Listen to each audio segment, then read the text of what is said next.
not doing our normal Friday evening this evening. We are instead doing a fighting fantasy game book because Luke is not with us. And in the absence of a Luke, what Ewan and I often do is a fighting fantasy game book. This is our way. Good evening, everyone. Ewan is on the top little square and I'm in the bottom little square on the right of the screen. We're very happy to have you with us. And tonight we are playing through the classic, let me just get the date right from the book. This was published in 1983, the classic 1983 game book, The Forest of Doom by Ian Livingstone. So, are you ready for this, Ewan? I am. I've been very excited since our last adventure was cut short. Is that the best way to put it? Cut down in our prime, perhaps. Yeah. Yeah. Out of nowhere, all of a sudden, that was it. Yes, we were doomed. So this is book number 3 in the series, and we've been playing them through in order. The first one, Warlock of Firetop Mountain, we did not win, but we survived it. We walked away sober and as sober as we ever get, and chastened by the fact that we were not entirely successful. However, we did survive the experience. Our second go through the Citadel of Chaos ended poorly. We died horribly and brutally towards the end of the story. This one is by Ian Livingstone, who wrote, I think I'm right in saying, the first half of the Warlock of Firetop Mountain. And this is his first of them that he wrote on his own. So hopefully he'll be gentle with us. Let's sort of hold on to our hats and see where it takes us. So the first thing we need to do is we each need to roll a character. Each of the fantasy game books tends to have a slightly different set of tweaks and rules to suit the genre it's in or whatever. But this is actually a very straightforward one. This is pretty much your basic entry. There's no magic or anything in this one. So we begin with our 3 standard stats. Skill, stamina and luck. So each of us rolls 1d6, adds 6 to it, and that is our skill. I'll choose the dice now. I haven't been warming any up or had any in the rehab zone. 1d6 plus 6. Is that right, Ben? Exactly. Wonderful. That's a 4 plus a 6. Okay, and I have rolled a 2, so a total of 8.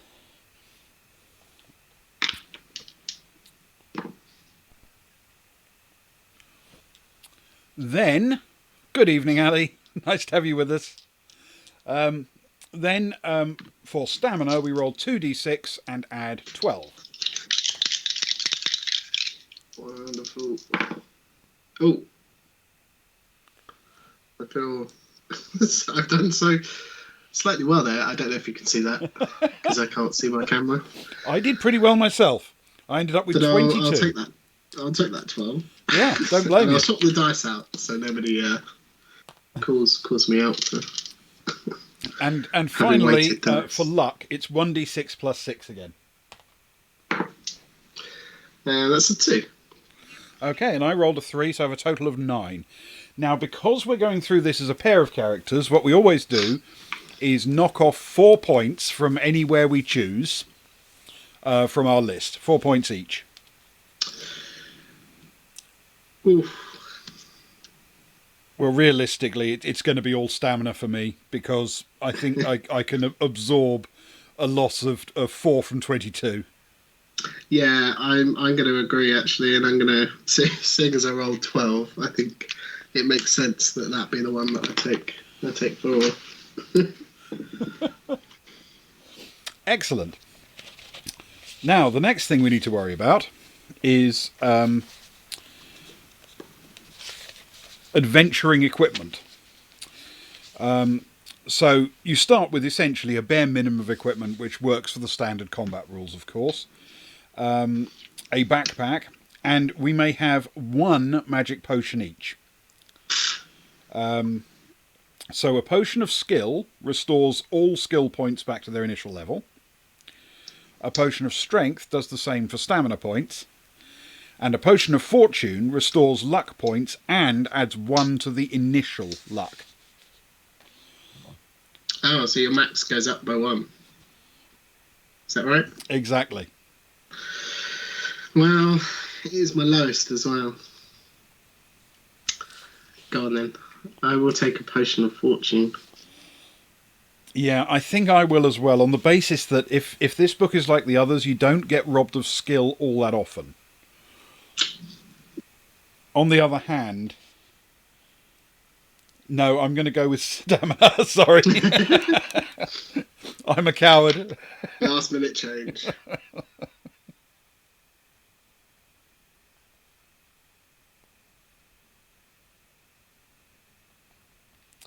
Okay, it means I'm not going to be the luckiest human, but luck of 9, hopefully not too catastrophic.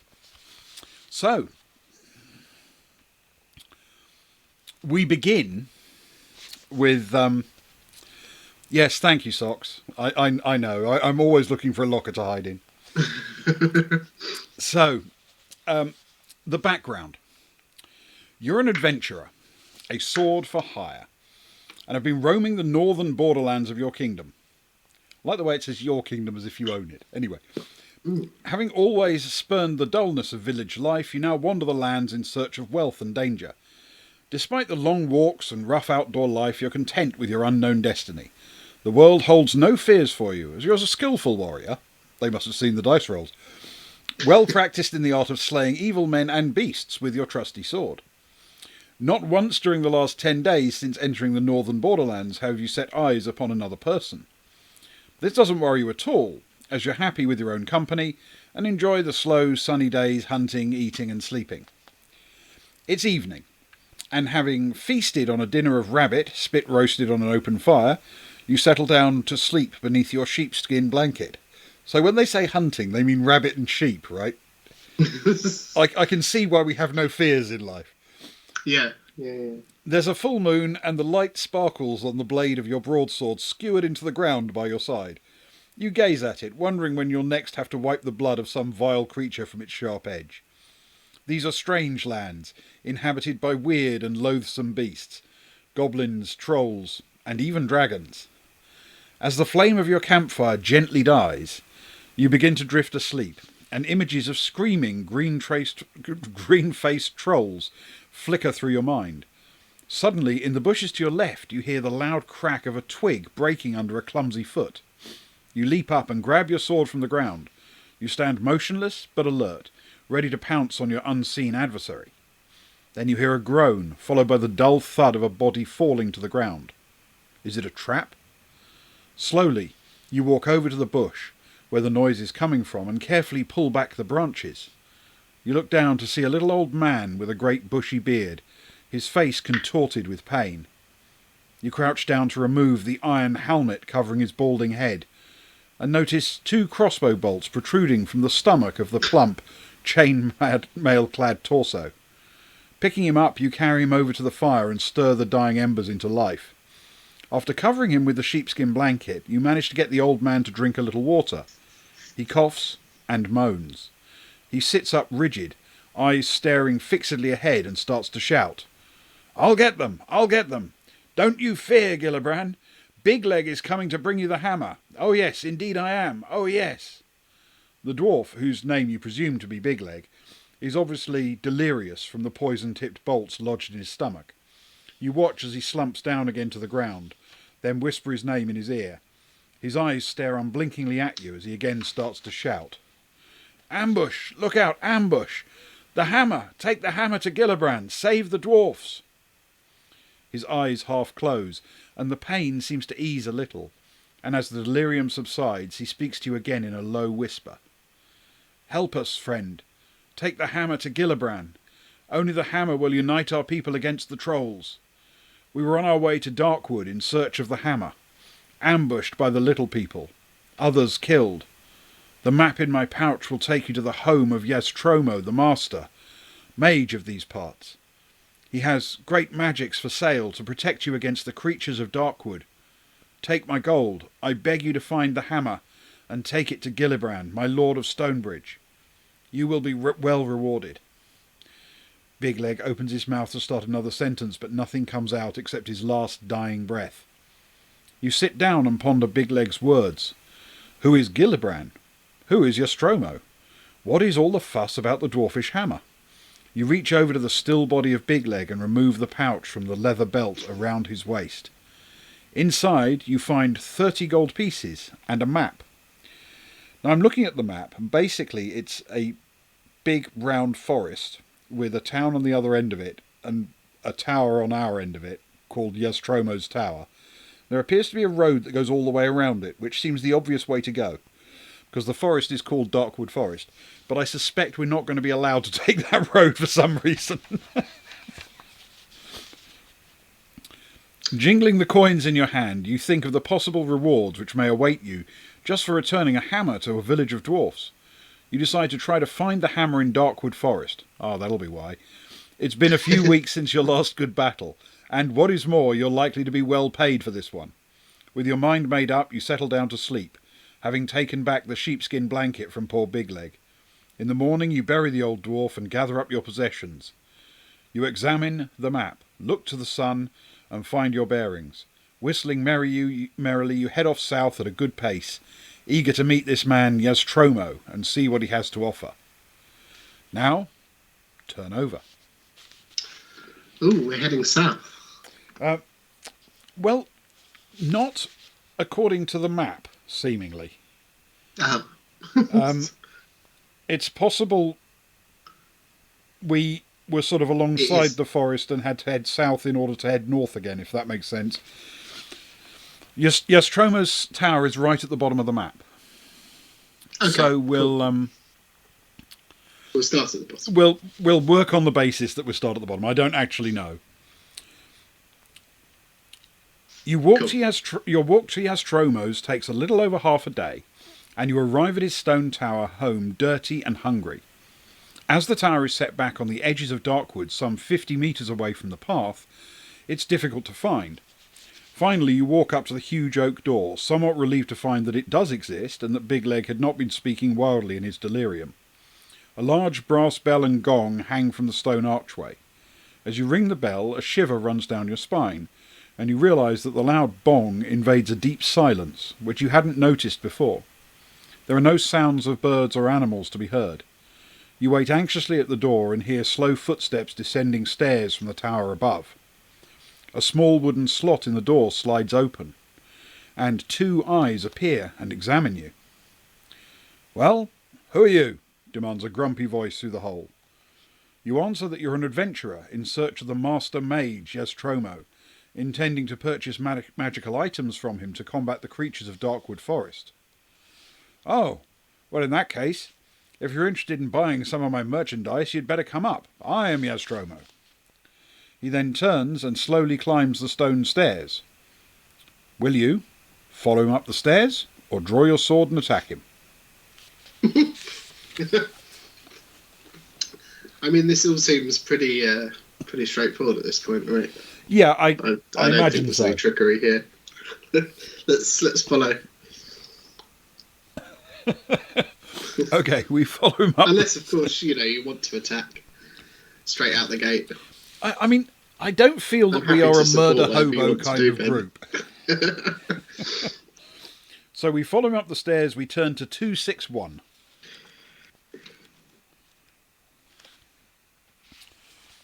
You follow the huffing and puffing old man in his tattered robes up the spiral staircase to a large room at the top of the tower. Shelves, cupboards and cabinets line the walls, all filled with bottles, jars, weapons, armour and all manner of strange artefacts. Yastromo shuffles past the general clutter and slumps down into an old oak chair. He reaches into his top pocket and pulls out a fragile pair of gold-rimmed spectacles. Placing these on his nose, he picks up a piece of slate and chalk from a table next to his chair and begins to write frantically. He then hands you the slate. Now, there are a lot of things here. Um,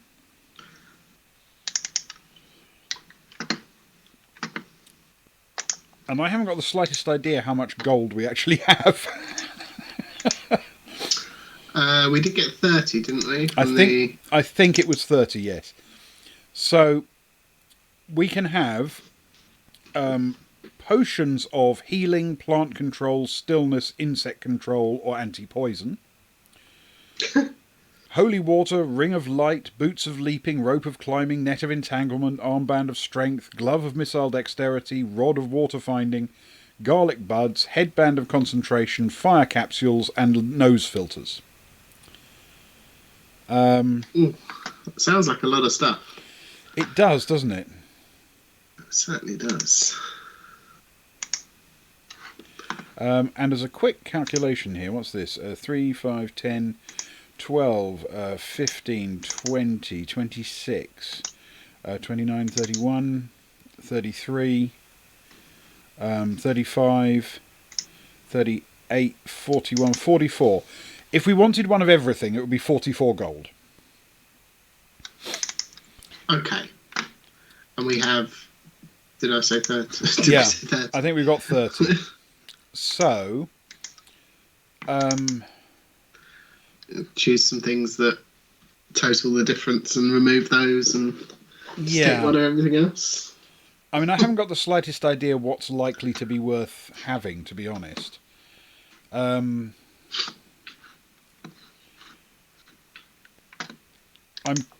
I suppose I'm tempted to say we shouldn't give up on any of the potions. Because healing, plant control, stillness, insect control, and anti-poison all sound like get-out-of-jail-free cards. Yeah. And I would be tempted to say the same for things like boots of leaping and rope of climbing. They sound like things you might need to get across things or through things. Yeah, especially after we fell to our death triumphantly last time. Yes, despite having all of the relevant spells, we still died horribly. So I suppose I'm tempted to say, if we go for those kinds of things, then the sort of weapons stuff we can maybe do without. Garlic buds and nose filters sound important to me. Yeah, I'm a big fan of holy water as well. Holy water, sure that's good. Served us well in the past. So in essence, what we're going to end up without is the net of entanglement, the armband of dexterity, the rod of water finding, armband of strength, the rod of water finding, the headband of concentration, and probably, much as I would love to have it, the glove of missile dexterity. Yeah. Does that all total the right amount? Yeah, close enough. Cool. Sounds good to me. All right, let's do it then. Okay. Now,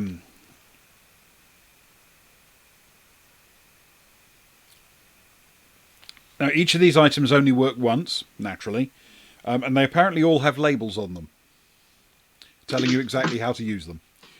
They don't actually tell us what these labels say, you understand, at this point when we buy them, but apparently they will have instructions when we call upon them. Oh, cool. So, yes, we decide to buy them. We'll reduce the gold. We essentially have 1 gold left. Nostromo then asks you the reason for your purchase of the items, and you tell him your story and your decision to continue the quest of the luckless Big Leg. Ah, yes, Nostromo says slowly. I heard that the good dwarves of Stonebridge had lost their fabled warhammer.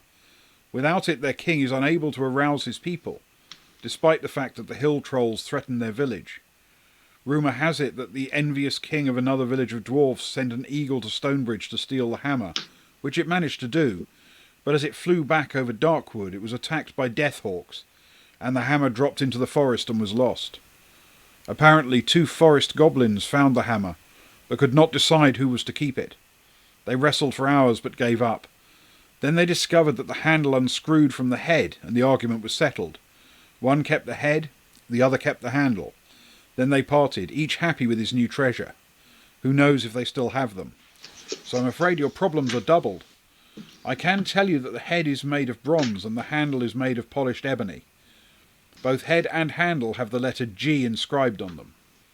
Your task is not easy. Good luck. You thank Nostromo and leave the room by the spiral staircase. Turn to 177. Outside in the bright light, you notice the dead quietness again.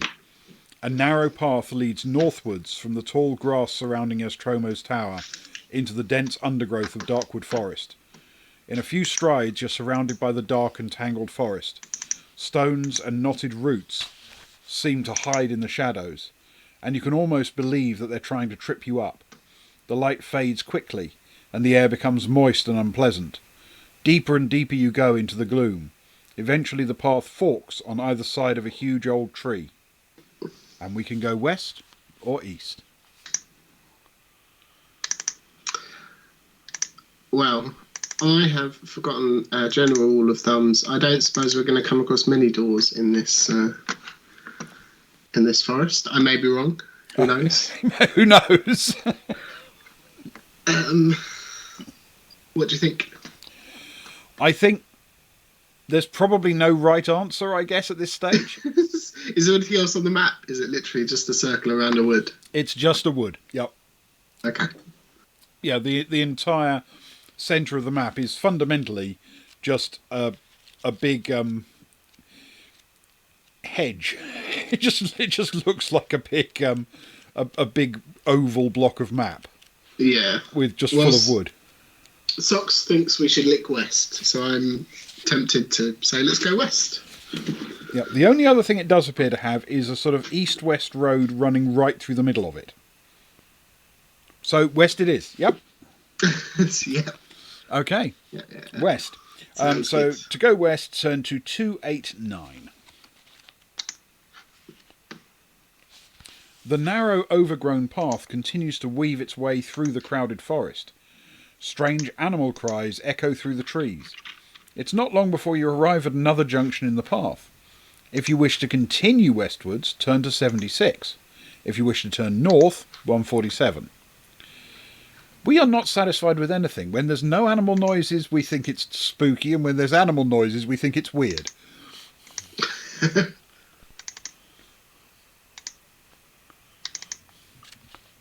Right. So if we turn west or north, basically, those are our options. What do you think? I'm tempted to carry on west. Yeah, I think me too. On the basis that we might be following the maze rules kind of thing. Yeah. I mean, I assume the path north isn't on the map that you were handed. The map that I was handed just showed a big blob of forest, and there is a sort of path running right through the middle of it from east to west. Oh, which I suppose, yeah. Okay. Let's go west. Okay. Unless you're desperate. So if we continue westward, 76.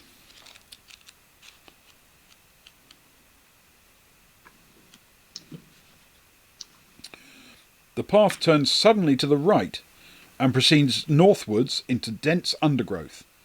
Turn to 206. I'm going to give myself a little bit more room to work with, just in case. Just in case, yes. Because these maps never really follow one square by one page. No, they don't. Because that would be far too simple for me. What was the page, sorry, Ben? 206. 206. Thanks. Suddenly off the path to your left, you hear cries for help. If you wish to go to the aid of the person in trouble, or ignore the cries and continue your journey north. So, we normally wade in when we hear noises, right?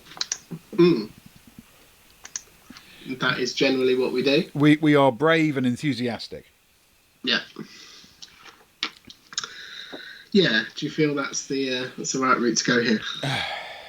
I certainly feel it's worth pointing out that we don't always give our characters names, but my character is in fact Mandy Ling, in honour of Socks and Sparrow's characters in, was it Wonder? Was that the game you played? Yes, so that is who Wonder. I am playing tonight. I think that's an excellent name. Yeah. Excellent. And I feel as though they would certainly go charging in. I concur. My character's name, in honour of the era from which the book comes, is called Thrud the Barbarian. Nice. There may even be people who remember Thrud the Barbarian. I remember him very fondly. I am familiar with the comic. Yes. Yes. I love the fact that he always got like bonuses to resisting any kind of psionic or mind control attack because the opponent would have targeting difficulties. Right, so let's go to the aid of the person in trouble. That's 253.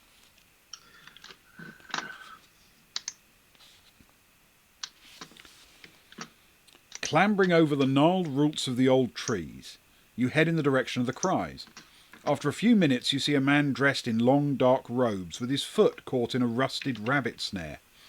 His face is masked by the robes, and only his dark brown eyes are visible. If you want to help the man free his foot from the snare, or decide against helping him and return to the path and head north. I mean, we're going to help him, right? We don't have any reason not to. Yeah, he's in trouble. He's in trouble. Therefore, he gets helped. Yes. Okay, we're going to free his foot from the snare. That's 344.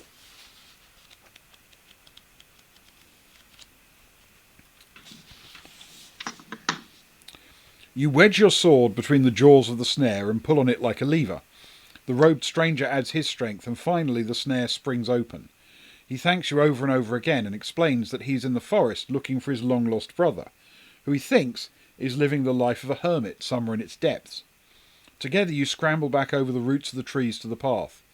You ask him to accompany you north, but he politely declines, saying that he believes his brother lives to the south. You shake hands and bid each other farewell. Turn to 36. They could have given us a luck point or something for that, I think. Yeah, or a roll. Or a roll of some kind, yes. Seems odd.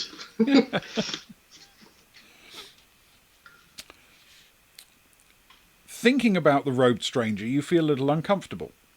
There was something about his manner that you did not trust. You stop to take a look in your backpack and you're annoyed to find something is missing. The man was a thief. Deduct either all your remaining gold pieces or 2 of the magic items. Here, there it is. You're in two minds whether or not to run after the thief, but you sense that he won't be where he said he was going. No, really? You curse and start off north again. Okay, I think we're going to lose our 1 gold piece, right? Yeah, I mean, that seems an easy decision. Yeah. Rather than all of those magical, or 2 of those magical things that we paid certainly more than 1 gold for. Okay, turn to 187. So, walking along the twisting path, you see a small sinewy creature with brown scaly skin sitting on a log at the right of the path. He has a sullen expression on his face as he slowly tosses a black, shiny rod on a leather cord back and forth between his hands. He might be one of the goblins you're looking for. Will you draw your sword and attack him, try to start a conversation with him, or ignore him and keep going north?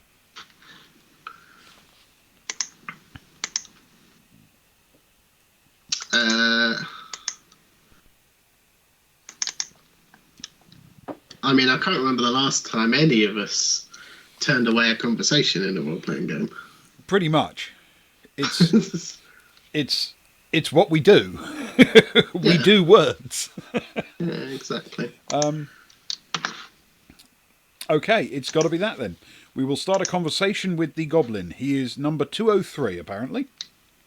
Wonderful. As you start to speak, the goblin looks up and smiles. Then he starts to metamorphose before your eyes. He becomes taller and turns green. A large, spiny tail extends from his back. His arms thicken and his hands grow sharp claws. His face distorts and becomes reptilian with red eyes and a wide mouth, and dozens of razor-sharp teeth. He's not a goblin, but a shape changer. And you must fight him. Okay. First combat. The shape changer has skill 10, stamina 10.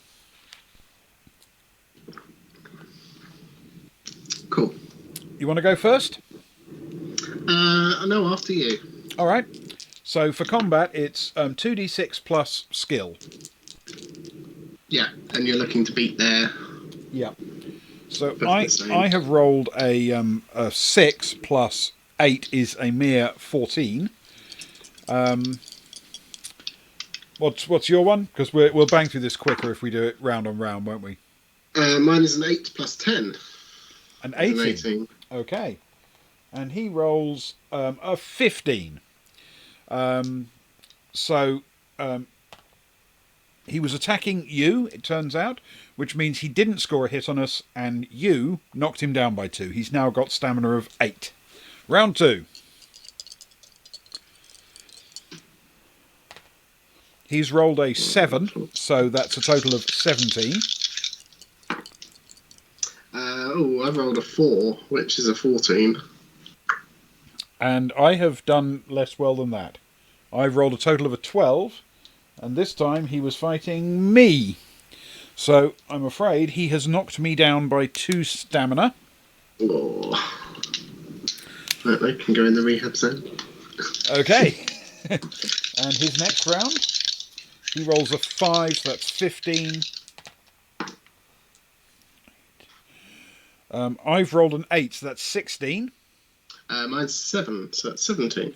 Excellent. We each land a hit on him. That's a total of 12 he has left. Oh, sorry. 8. 4 he has left. Right. Okay, one more round perhaps. But he's rolled an 8. Total of 18.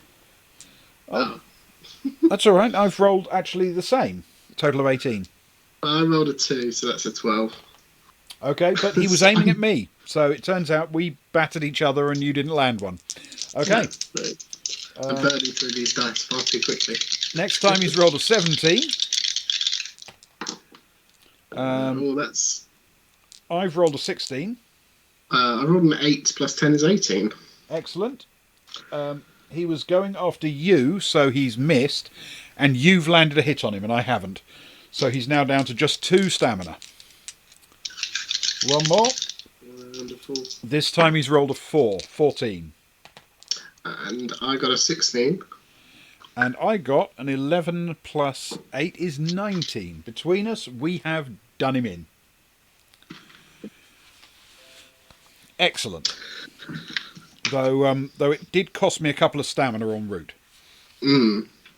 So, however, we have won. So here's my question. Presumably this is a trap, right? He's a goblin sitting there and waiting for you to come up, and then he draws you in, and then he turns into his real form. So how mean is this forest if everyone thinks a goblin is the weakest thing that you immediately go up and try and kill? Have a conversation with. Yeah. Or, try and kill. Wouldn't you think, okay, I'll pretend to be a deer or a rabbit or something? Yeah, that would make sense. Okay, so we turn to 373.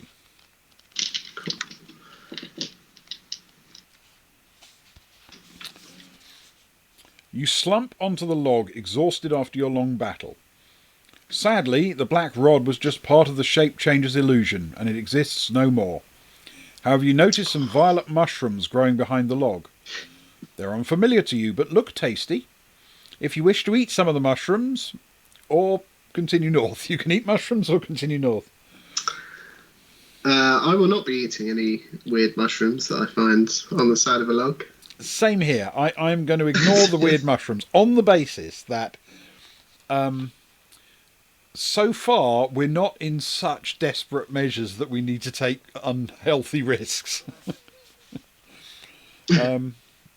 So yes, no shrooms.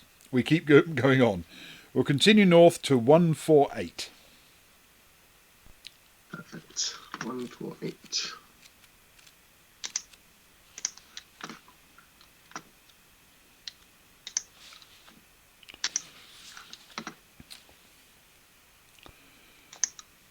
Right, the path continues north, and you soon reach another junction. If you wish to continue north, or you can go east. So, north or east.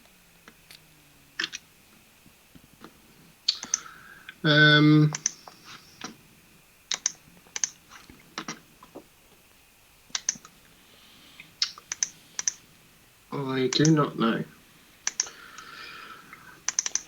I mean, I assume if we carry on going north, we're just going to go in a big loop around the forest, maybe? I don't know. This is where I'm torn. I mean, logically, if we keep going north, we would eventually describe the entire maze, but it doesn't always work that way with these books because you get kind of sucked off at some point and off into a different section, don't you? Yes, definitely in the last one we did. So maybe east is the way to go now.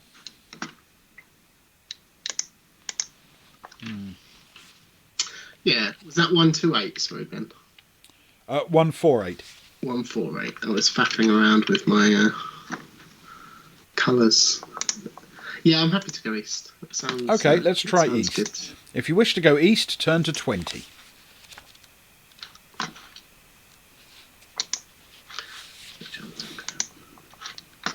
Walking east, you come across a branch in the path heading south. You decide to ignore it and continue east. Turn to 277. So I'm wondering if that connects up to that way north earlier. Yeah, possibly. Maybe. I'm gonna pretend as though they do. I might be way off here, but Just in case. yeah. Alright, so decide to ignore it, continue east, turn to 277. Right, 277.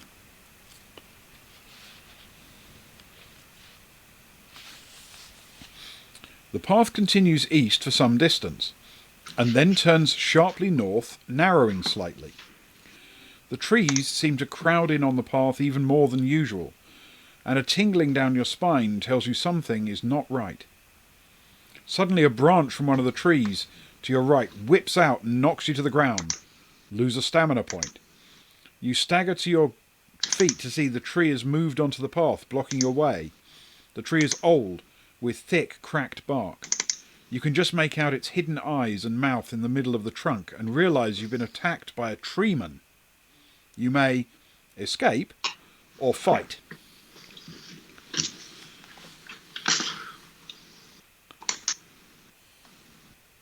So we each lose a stamina.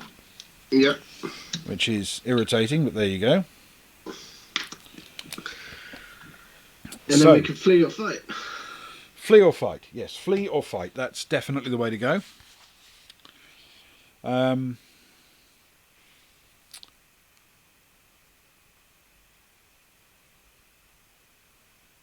thing is, it says escape by running back to the junction. The last time we were at the junction, we weren't allowed to go down it.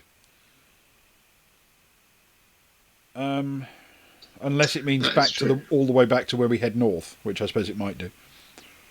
I'm tempted to say we fight because we were attacked, but that's all. I don't have any other logic behind it. Yeah. Sound reasonable? That sounds good to me. Let's do it. Okay, we fight the treeman. That's 114.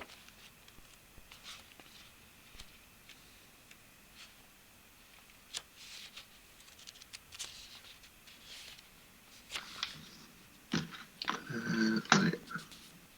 The treeman lumbers slowly towards you on large splayed roots. If you possess fire capsules, turn to 350. If you do not possess them, draw your sword and turn to 123. Now, I think fire capsules are one of the ones we do have. It doesn't sound like one of the ones that we dropped. Yeah, I think that's right. So, we do have fire capsules, and we will indeed turn to 350. Wonderful stuff.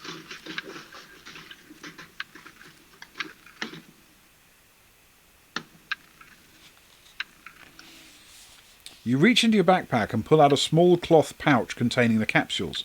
There are 5 of them, all shiny red. You take one and throw it at the advancing treeman. It lands in front of him and explodes in a puff of white smoke. A jet of flame shoots up from out of the ground and forces the treeman to back away. You seize your opportunity and throw the remaining capsules at the treeman. Flames burst out all around him and you run past him while he's trapped. Soon you're well away from the treeman and stop running. Heading north, you notice that the trees are at last starting to thin out. Turn to 329. Okay. Well, if we've achieved something, I don't know exactly what it is, but at least we've made some progress. At least we avoided taking any stamina hits. Yeah. Yeah. Daylight appears through the trees on either side of the path as the forest thins out more. Soon the path leads out of the trees onto a large plain with tall grasses. Beyond you see rising ground leading to low hills. A new branch off the path leads east. Continuing your quest, you may keep going north or go east.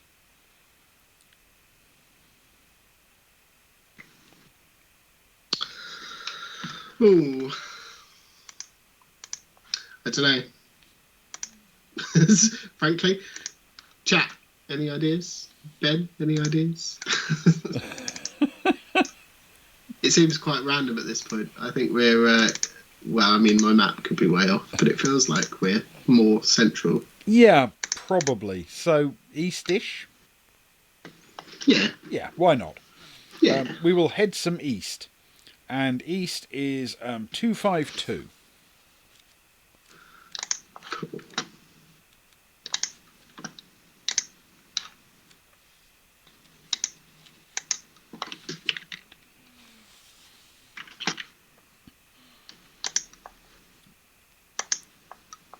And Luke has turned up. He has indeed. He's been there for a little while. Has he? Mostly mocking our attempts. It's one of his strengths, to be honest. It so. Mockery and lockery.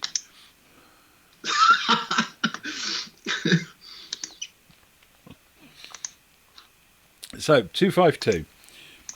You arrive at a four-way junction in the path. South leads back to the forest, so you discount that option. If you wish to head north, or you can continue east. North or east? North or east. We now seem to be on this trend of basically sort of doing a zigzag, like a snake pattern through the forest, don't we? So east feels right to me. Yeah, sure. I'm happy with east. Okay. If you wish to continue east, turn to 72.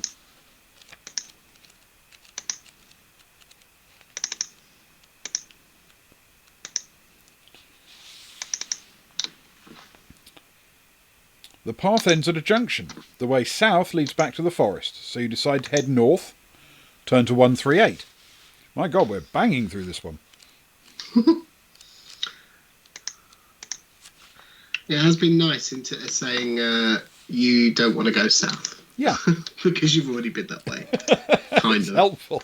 In a roundabout way. Yes. I think the other books weren't quite as... Serpentine.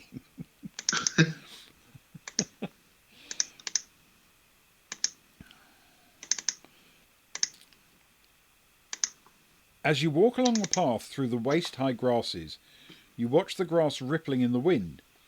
Soon, you get the uncomfortable feeling that the grass has a will of its own, and is moving independently of the wind. Suddenly, a clump of grass stretches out across the path and wraps itself around your ankle. Other clumps of grass try to grab your arms and legs. You realise that you're surrounded by tangleweed. And do you have a potion of plant control? Now, we were very keen on holding on to all of the potions, so I know we have a potion of plant control. Yeah. So in that case, we can turn to 64. You see, Luke, again, we actually have a useful item to be used usefully. I don't know what to think about that. There was a lot from the shop that we bought, and a lot that we couldn't afford. Not a lot that we couldn't afford to buy. Whereas I think in previous editions, you had to have visited rooms to find these useful items. So we haven't actually found any useful items yet. No, we've only found a shape-changing fake goblin. Yeah, we've bought our way through this far with somebody else's money, nonetheless.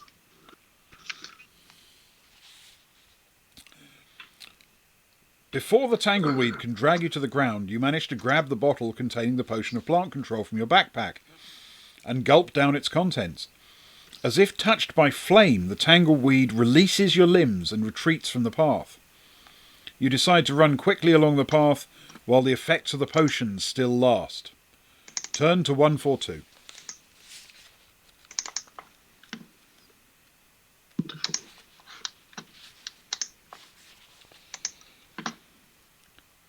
As the path proceeds northwards, the grass becomes shorter and the ground starts to rise gently. Ahead, you can hear the sound of flowing water. You soon reach the bank of a gently flowing river. There's no bridge, but you see that the path continues north on the other side of the river. Standing proudly in front of you is a magnificent white beast, half man, half horse. A bow and a quiver of arrows are slung behind his back. He's a centaur, and we can start a conversation, walk around him and wade into the river, or draw a sword and pile on in. I feel this one just answers itself for us.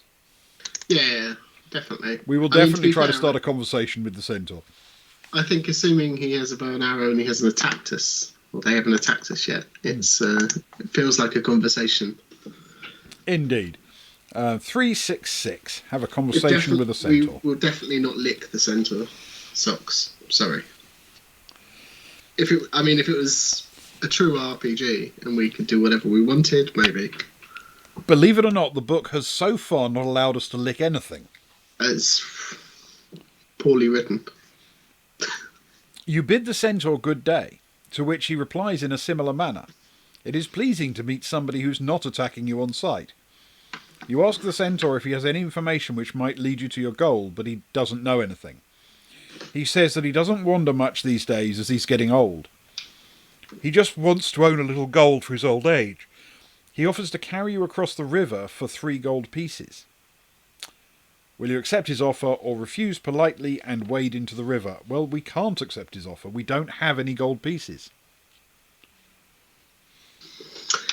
Yep, this is true. We spent all of our gold. Except for one, which was stolen. Except for one, which was stolen, yeah. And to be fair, it's come in handy.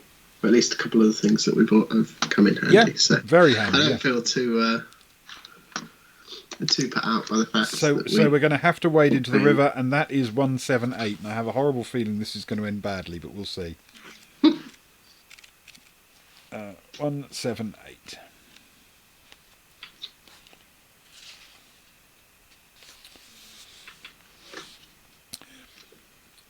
As you wade into the river, the centaur gallops off south down the path.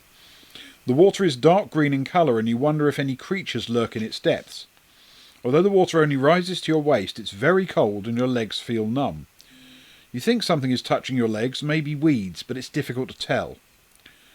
Eventually you reach the far bank and haul yourself out of the river. You look down at your legs and are horrified to see a bloated black leech, 6 inches long, clinging to your thigh. You reach into your backpack and take salt from your provisions to rub onto the hideous leech. It curls up and falls off your leg. Lose 1 portion of your provisions. I don't think we actually track provisions, but anyway, yes. I will find out in a second how many we were supposed to have. You kick the shriveled leech back into the river and look around you. You are now at the foot of some hills and it's beginning to get dark. You see that the path winds its way north up into the hills and decide to camp under a huge old oak tree right to the side of the path. Later you settle down to sleep with your sword by your side. Turn to 298. Right, let me quickly check because I didn't see provisions in our equipment thing. It says a backpack to hold provisions. But no provisions. Well, I've got a minute.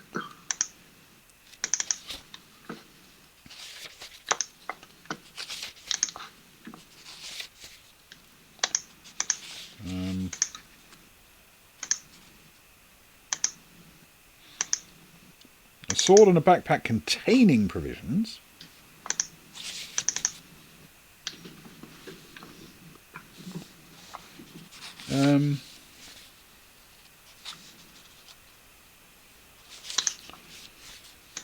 It doesn't at any point seem to give us... Oh, hang on a minute, yes. Oh, enough provisions for 10 meals. You may eat at any time except during a battle, and you can get 4 stamina points back if you eat a meal.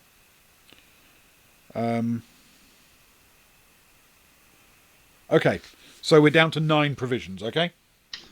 Yeah, perfect.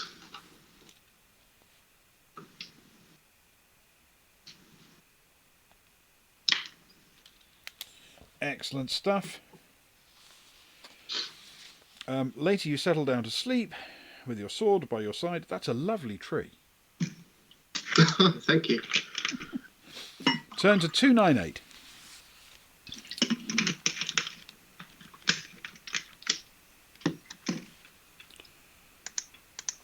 You've been asleep for about an hour when a terrifying howl wakes you up with a start.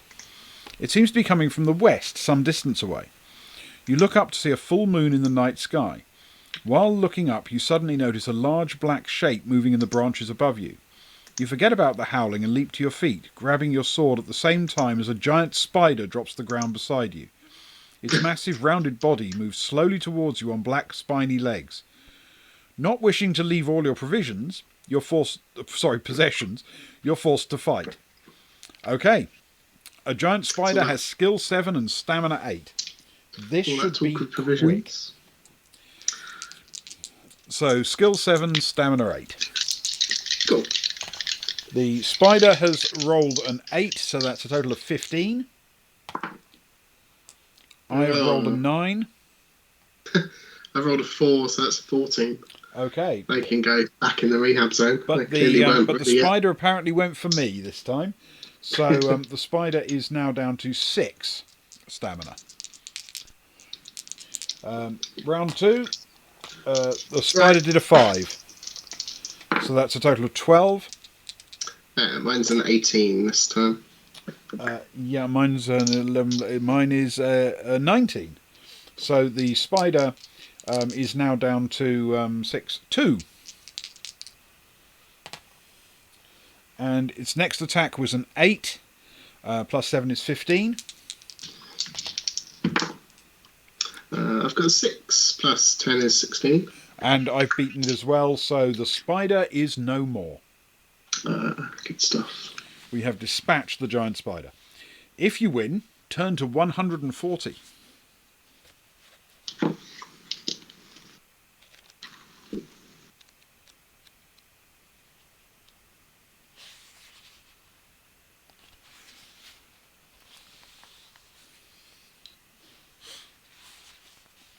You step around the bulbous mass of the giant spider and settle down again to a nervous sleep. You awake early in the morning and set off north, along the path.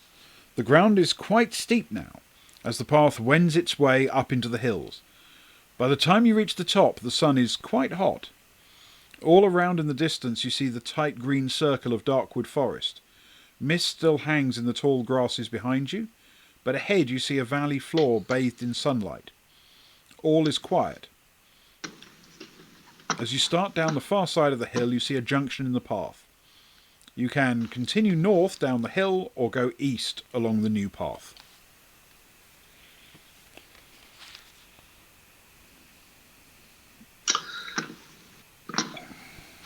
I mean, I'm tempted to say east again, purely because we're not offered west.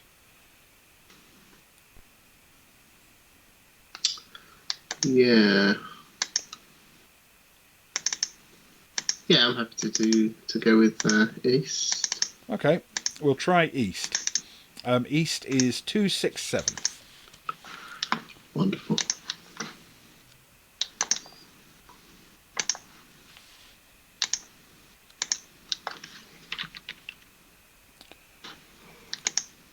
The path leads to a large cave entrance and does not appear to go any further east. If you want to enter the cave, or you can return to the junction and go north. Mm-hmm. Well, this feels like a door to me. That's true. We have been very short of doors in this adventure.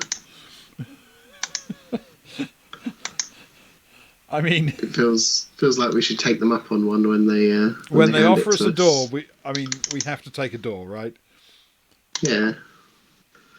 Yeah, let's do it. Let's see what. I mean, it could end really badly, but. Good. If you want to enter the cave, turn to 196. Yeah, okay, that's a little cave. Oh, that's a superb cave.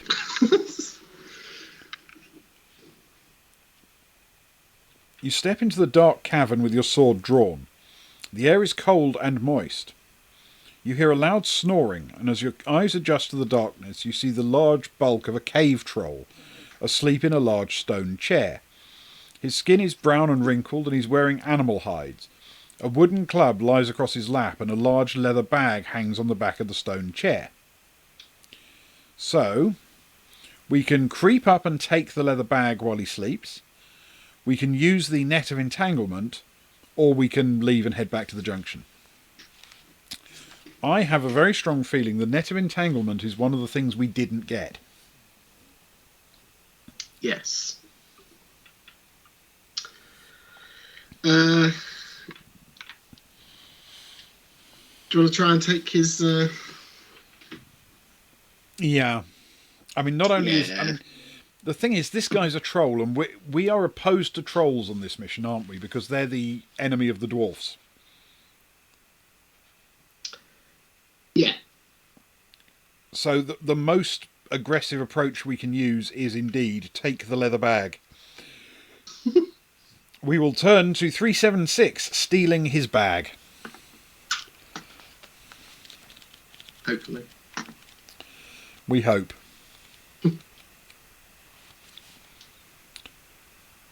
Test your luck. If you're lucky, he doesn't wake up, and if you're unlucky, you kick a small stone and awakens him. Okay. How lucky do you feel? I don't mind. Either way, Ben. Your choice. Do you want to go for it?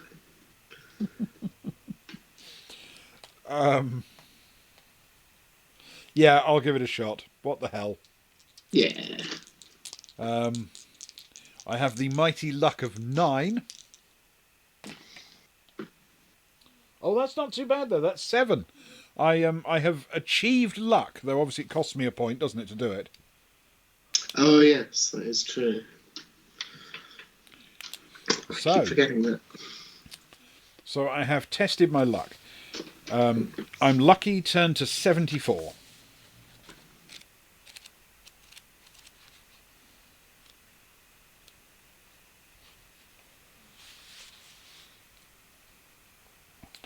You lift the leather bag off the back of the stone chair and tiptoe out of the cave. Outside, you stop to examine the contents of the bag. You find 5 gold pieces and a small brass bell. Excellent. 5 gold pieces, small brass bell. That's good. Well, the bell seems like something that, we could find that would become useful at a later date. Hopefully. I agree. Okay. Socks is asking about boons for this game and whether that's on from chat or not. I don't see why not inherently, because you roll 2d6 for quite a lot of things, don't you? Yeah. So much. presumably you could boon them. Yeah. Cool. We'll go with that. Yes. Sorry. Go on. Right. Where was I? Oh, yes. You put these in your backpack and head back to the junction in the path to head north. Turn to 25.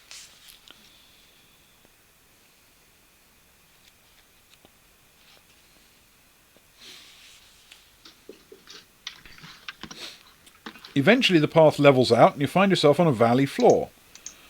The path continues north, but also a new path leads off to the west.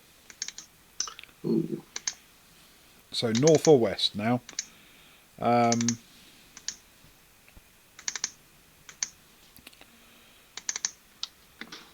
Is it now time to switch back and head west?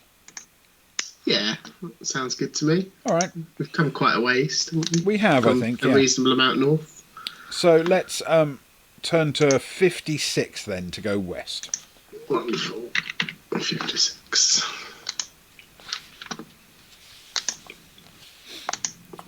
Walking along the tranquil valley floor, you arrive at a junction in the path.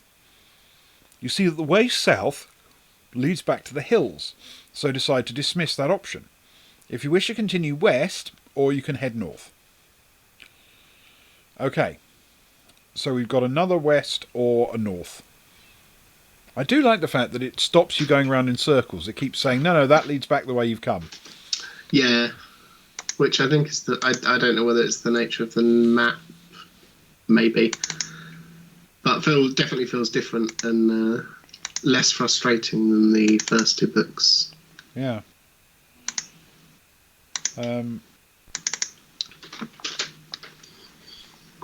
So it is indeed continue west or head north. More west or a bit of north? What do you fancy? Oh. Socks thinks west. Well, let's go with Socks.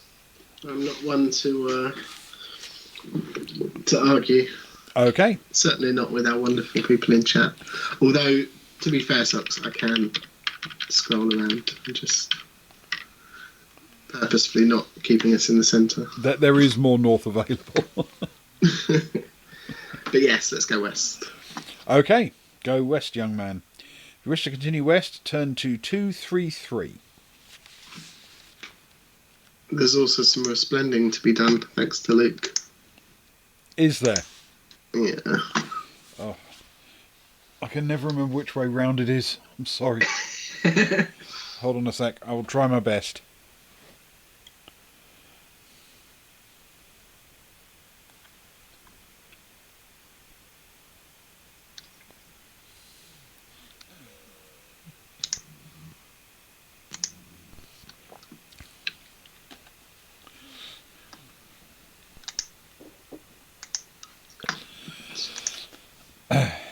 Right.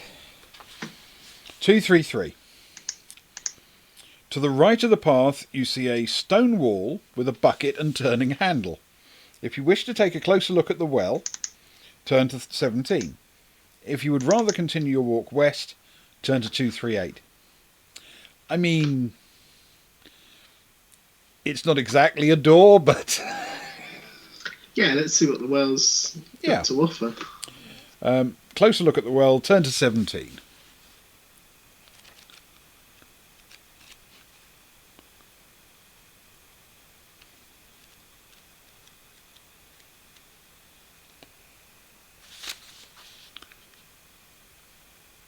Hello, Lemonly. Thank you for joining us.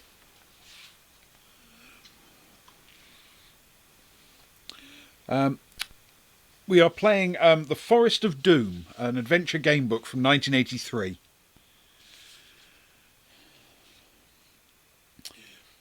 A ladder runs down the inside of the well to the water below. However, there appears to be a tunnel just above the surface of the water running north. It is circular and has a diameter of 1 metre. You can toss a gold piece into the well to make a wish, head down the ladder to look down the tunnel, or head back to the path and head west.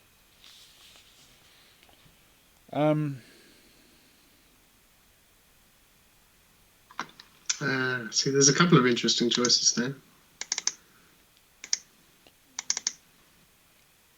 Yeah. Although I don't know how much a wish is going to help us out. I mean, I'm tempted to say we can... We've got 5 gold pieces. We're rich, frankly. Yeah, at this point we are. Yeah, a little well. We can try throwing a... I mean, if we head down the ladder, that's like opening the door, which is what we traditionally do. I'm just curious about what happens if we throw a coin down there. And Socks seems very keen on us making a wish. I don't know why. But...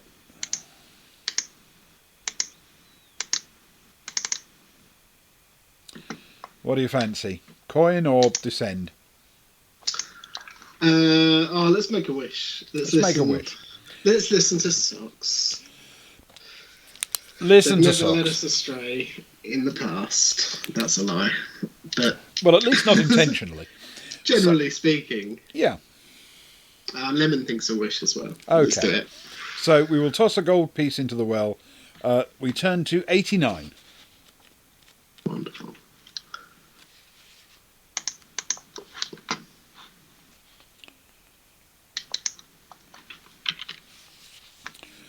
The coin lands in the water with a gentle plop. You wish for more gold pieces, but nothing happens. This is not a wishing well. Ah, You Oh, may well, descend at the least- ladder and look down the tunnel, or head back to the path east, or return back to the path to head west. Well, I'm tempted to say we've got to peer down the tunnel now, haven't we? yeah, I mean, at the least we could possibly get a coin back if it leads to the bottom of the well.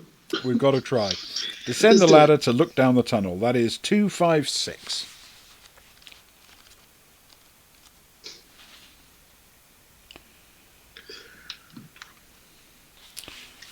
Climbing down the ladder, you do not notice that a rung is missing.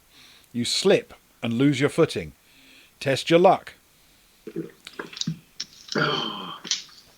Okay. Are we both doing I know, this? well, one, as I it's think a, because it has a different outcome depending. I think it's got to be one of us. I think it's your turn. Oh, okay. Well, that seems fair. So test your luck. Ooh, that's not good. I rolled a 9. My luck is 8. Oh, so that costs you a luck to test it. Yeah. And we fall off the ladder and plunge to the water below. Turn to 295. This is how we get the coin back. That seems accurate. You smash your head on the side of the well as you fall. Are you wearing a helmet? If you are, turn to 225. If you're not, turn to 30. I'm pretty sure we're not wearing a helmet. I'd have remembered if we had a helmet. Yeah. Yeah. Oh Yeah. boy, this Yeah. could be bad. If you're not, turn to 30.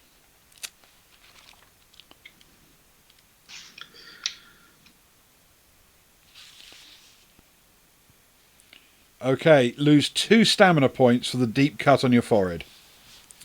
That could be worse.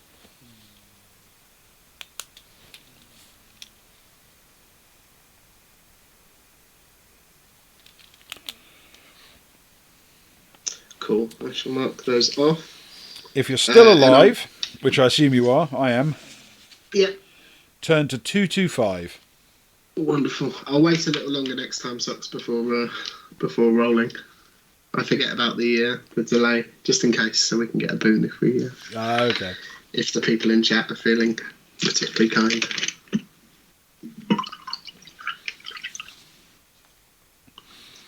You curse and pull yourself out of the water onto the entrance of the tunnel. You're surprised to see that it's lit by torches at regular intervals along its length. If you wish to crawl along the tunnel, or you can climb back up the ladder and return to the path. Well, we've come this far.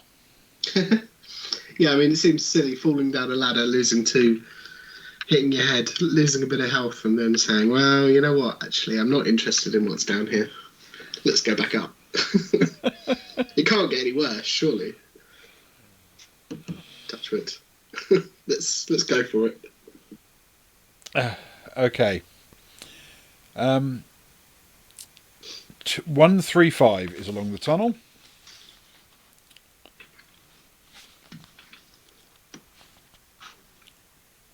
One, 3, 5.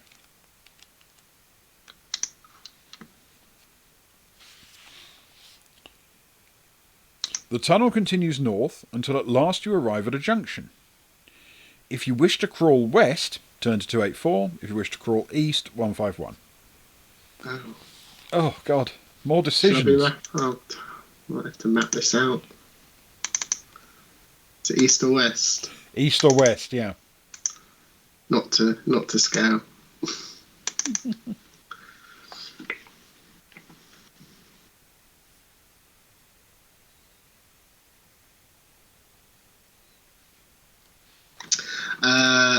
West. Carry on going west. Does that make sense?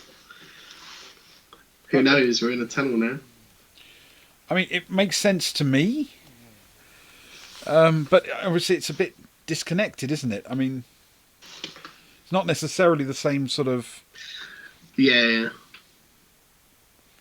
We'll see. Yeah, let's try Level west. map. Crawl west. Turn to 284. Wonderful.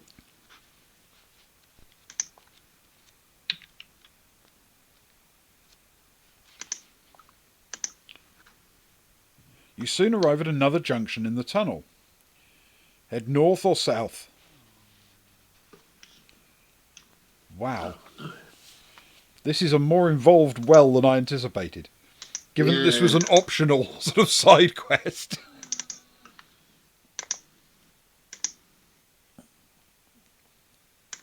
Or I might not have left myself enough room if we go south. We'll be okay. We'll be okay. I wasn't expecting quite having to map this out. I thought there'd just be a room at the end of the tunnel. Same here. I'm surprised it's this intricate down here. Okay. Okay. North or south? I'm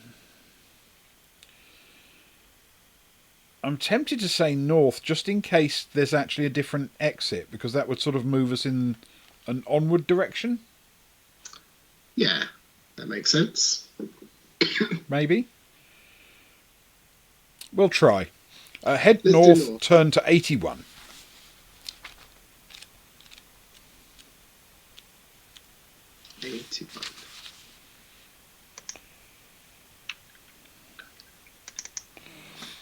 Ahead, you hear high-pitched voices frantically calling to each other. The tunnel ends at a small cave entrance. Suddenly, an arrow flies out of the cave towards you. Test your luck. If you're lucky, the arrow whistles past your head. If you're unlucky, it lodges in your shoulder. I think it's my turn, isn't it? Yeah. Apologies. Well, apologies in this case. Because, you know, that didn't go well. So that's cost me a luck. Oh, okay. Do I get a boon? All right. I'll roll one more. Thank you, Socks. Much appreciated. It turns out I'm very lucky. In more ways than one.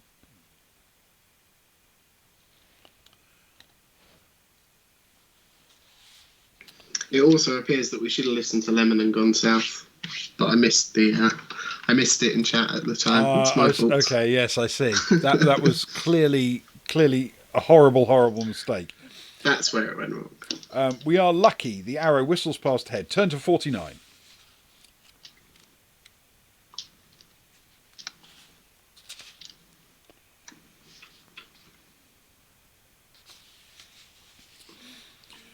You press on down the tunnel into the cave entrance. The roof of the cave is no higher than the tunnel and you're unable to stand up. The cave is very small and filled with tiny bits of furniture and all manner of objects and curios. Standing in the middle of the cave are two green-skinned creatures with small bodies and large heads. They have pointed ears and long noses, and their clothes are made from sacks. They appear very alarmed and charge at you with their daggers. You must fight the gremlins, as you are unable to turn around and escape. Okay, there are two gremlins. Good stuff. One each?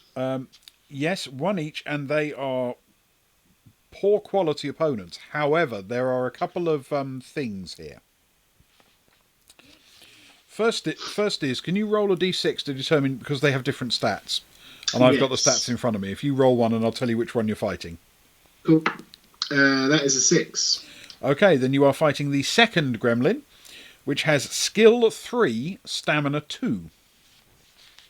3, stamina 2. Ooh. And that sounds like an absolute walk in the park. However, you have to take a -3 on every one of your attacks. Oof. Because you're fighting on your hands and knees. Okay? Yeah.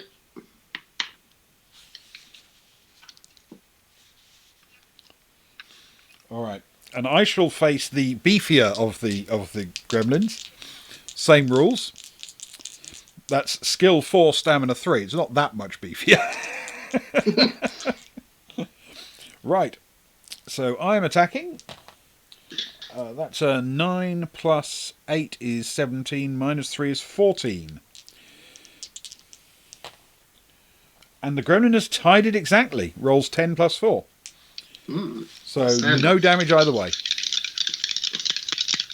Right. That is a 7 plus 10 minus 3 is a 14. Okay. And what does your gremlin do? My gremlin rolled a 2. Plus 3 is 5. So your gremlin is dead. Oh, is it 2 points? 2 stamina only, yes. Right. Wonderful. And I rolled a 7 plus, so that's a 4 after, what's it, plus 6 is 12. My gremlin rolled a 7 plus 4 is 11. So it's down to 1 stamina, which feels cruel, if you know what I mean, but this is the game. Yeah. Yeah. That's a mere 5, so minus 3 is 2, plus 8 is 10. Oh god, I'm going to get killed by a gremlin, aren't I? No, as it turns out I'm not, because that was even worse. That was a 3 plus 4 is a 7. The gremlins are both demised. If you win, it says, turn to 371. I can't imagine many people died to the gremlins, to be honest. If you win, turn to 371. Cool. At minus 3, though, that could get you. It could.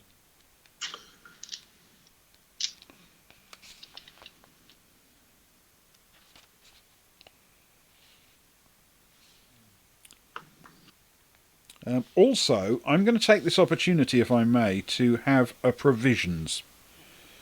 Because that gives me 4 back on my stamina. Yes. I will not. I will hold out. Are they, you can take those anytime, can't you? Anytime you're not in combat, yep. Yeah. Cool. So my stamina's back up to 17. Not exactly its max, but not bad. So, 371.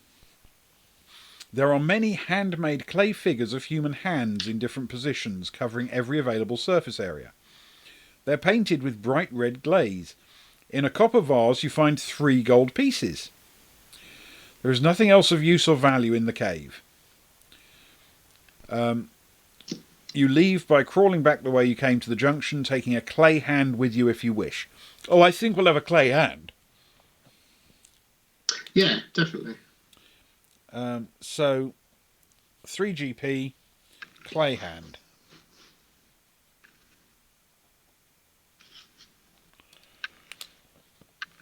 Don't know what we're going to need a clay hand for, but I'm sure it'll be wonderful. Okay, we turn to 93.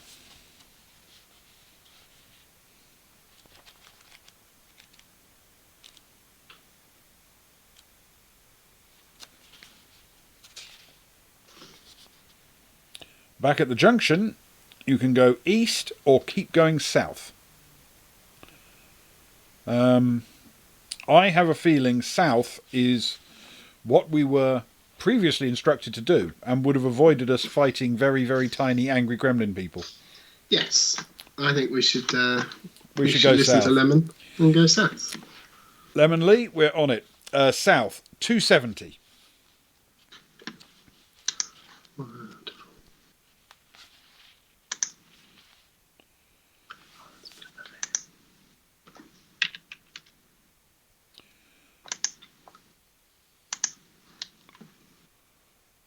The tunnel ends at a cave entrance. On entering the cave, you see that the roof is no higher than the tunnel, and you're unable to stand up. This is familiar. The cave is the lair of an intelligent creature, for it contains small pieces of furniture. There is a wooden box just over a metre in length at the back of the cave. If you wish to lift the lid of the box, turn to yada yada yada, and if you wish to turn around and return to the junction, go back to a different number. I mean, it says lid, but it means door, right? Yeah. A lid is just a door on a different plane. Most of the time. A lid. Yeah. Wish to lift the lid of the box, turn to 229. I mean, this will probably end horribly, but I wouldn't feel good if we didn't, open the box. We've come all this way. As you touch the wooden box, the lid flies up without you having to lift it. From out of the box leaps a tiny green-skinned creature with a large head. He has a long nose and pointed ears, and his clothes are made of sacking. You're taken by surprise, and the gremlin tries to stab you with his dagger. Test your luck. If you're lucky, you manage to dodge the blade. If you're unlucky, it hits your thigh. I think it's your turn to do I believe it is. My luck's down to 7.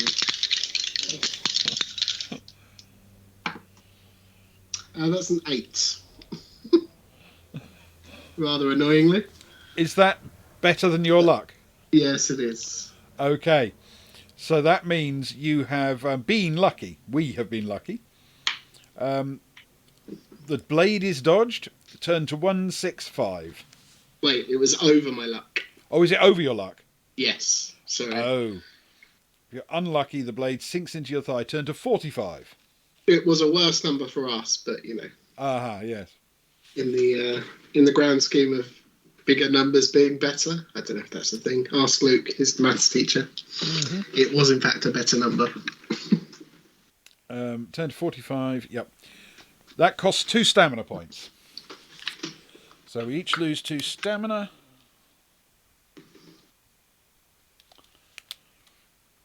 If you're still alive, I suspect you are. Turn to 165. Although I'm getting into provisions territory.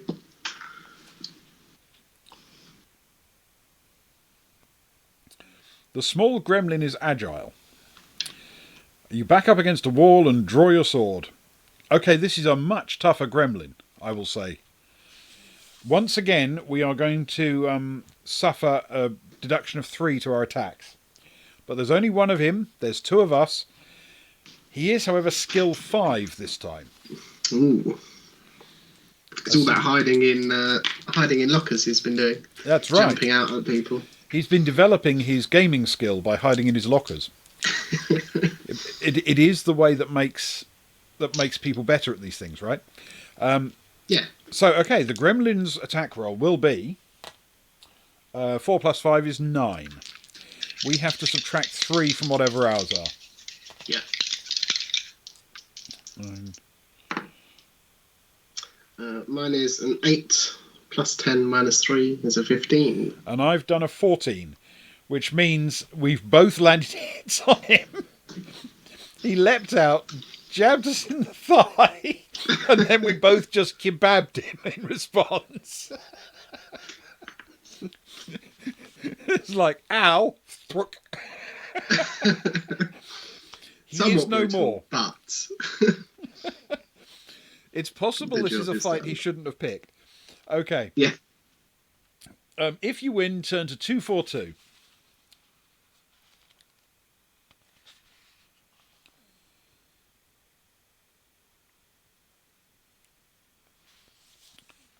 Rummaging through some bedding in a chest of drawers, you find an ingot of gold. It's worth 28 gold pieces. However, it's very heavy, and if you wish to take it with you, some other object from your backpack will have to be discarded. I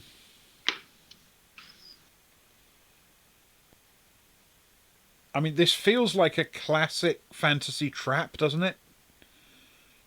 That you're supposed to want to discard the clay hand or something because it's obviously useless, and then it's going to turn out to be critical.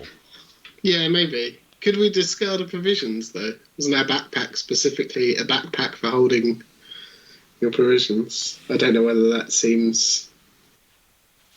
I mean, I don't see why you can't. Hang on a minute. Cheaty? It does say you've got to discard something from your It just backpack. says some other object from your backpack, not anything else.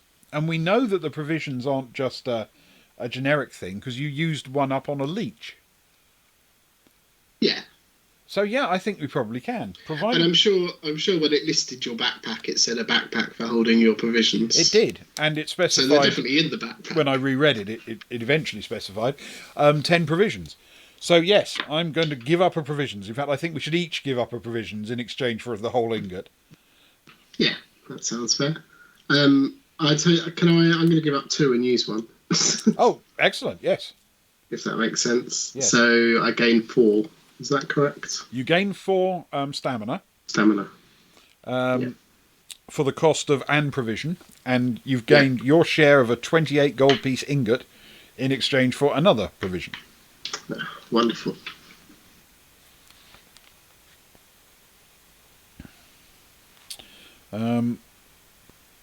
Okay. There's no other exit from the cave, and you have to crawl back down the tunnel to the junction, turn to 121.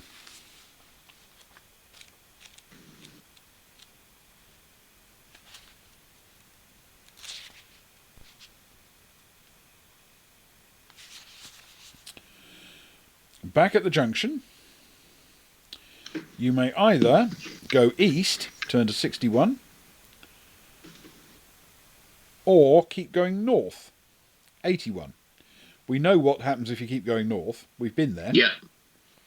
So We go do east, indeed. turn to 61.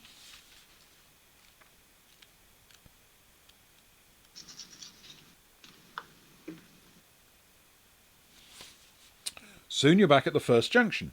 If you wish to crawl south back to the well, 398. If you wish to continue east, turn to 151. Well, do you want to finish it off? Or We might as well do the rest of the well, yeah, just in case. yeah, why not? What was the number, sorry, Ben? The number where we are now is 61. If you want to continue east, it's 151. Cool, I'll go with that one. Wonderful. Let's give it a go.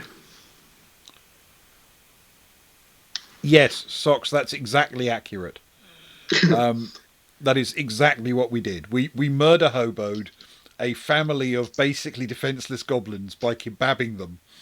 Gremlins, by kebabbing them and stealing all of their stuff. And then having a snack on the remains of their kindling furniture. That's what we did. In our defence, though, we weren't given the choice to flee. In fact, we were specifically told we couldn't flee the northern encounter. It's true. Yeah. So continue east, 151 we're going to. The tunnel ends at a cave entrance. A curtain hangs over the entrance and you're unable to see inside. If you wish to throw back the curtain and enter the cave, turn to 71, or you can turn around and head back to the junction in the tunnel. Well, there may be some genuinely innocent, helpless being that we haven't slaughtered yet down here. Yeah, let's push on. Okay, turn to 71, where more brutal murder may await. Oh my god, we're going to hell. On pulling back the curtain, you see a tiny green-skinned creature with a large head. He has a long nose and pointed ears, and wears brown canvas clothing. A large medallion hangs from his neck on a silver chain. The creature is sitting at a table examining a red clay figure of a human hand. On seeing you enter the cave, he takes a stone hammer and smashes the clay hand. He's a gremlin chief and jumps to his feet to face you with the hammer. You must fight him. During each attack round, you must reduce your attack strength by 3, etc. Cool. So, the gremlin chief smashed the hand with his hammer. I don't know why he did that, but, you know. Yeah, it seems odd. Yeah. Anyway, He has skill 5 and stamina 5. And we are at -3 again with everything we do. Cool. So I've done a 7. Plus 8 is 15. -3 is 12. Mine is a 9. Plus 10 minus 3 is a 16. And he has done an 8 plus 5 is 13. So it all depends on which of us he's going for. He's going for you. So luckily he doesn't hit either of us. And he takes 2 stamina hit from your strike. So he's down to stamina 3. Next round. Cool. His go. He's done a 7 plus 5 is 12. I have done very poorly. A total of 9. I've done a 5, which is 12 total. Plus 10 minus 3. Okay, so you've tied with him. And he's gone for me, so he's knocked 2 of my stamina off. Ooh. I don't want to die to gremlins. It is a gremlin chieftain. Oh, it's a higher class of gremlin, there's no doubt, yeah. Hello, Sparrow.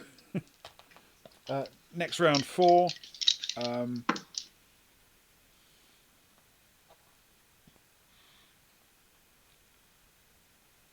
Mine is another 5, so that's a 12. 4 Total. plus 5 is 9. Okay, you've easily done him in. And so have I. That's enough. Between us, he is done. Despite our attack strength limitations. Nice. Right. If you win, again, turn to 273.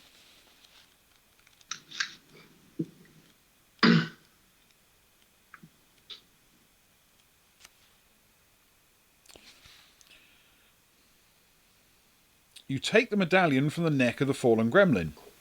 It's made of gold and is worth 9 gold pieces. There is nothing else of use or value in the cave. There's no other exit, and you must crawl down the tunnel to the junction. Okay, so gremlin medallion we've got.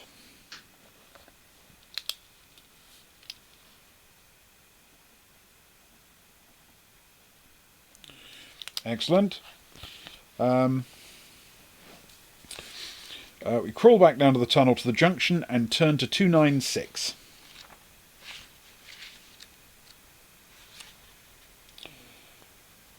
Back at the junction, you may either head back to the well or continue west, and we've been there. It's even the same number. So yeah. Back to the well, 398.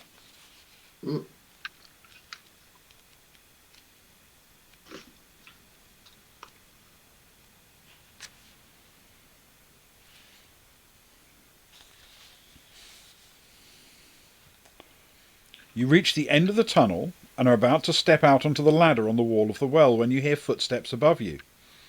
Somebody is coming down the ladder. If you wish to reach out in an attempt to grab hold of the first leg that comes into view, turn to 320. If you'd rather wait for the visitor to enter the tunnel, turn to 193. I mean, is this going to be another helpless gremlin? Another gremlin. Oh no, just coming home after a long, hard day's work. Yeah, been out at work, you know, coming home all excited to say got a promotion. Yeah, one day away from retirement. Yes, exactly. I mean, I suppose at least we ran into them here and didn't allow them to enter their home and find the remains of our visit. I suppose I'd rather wait for him to enter the tunnel at least, because that seems more fair. Yeah, sure. Let's do that. 193. Let him enter the tunnel, whoever he is.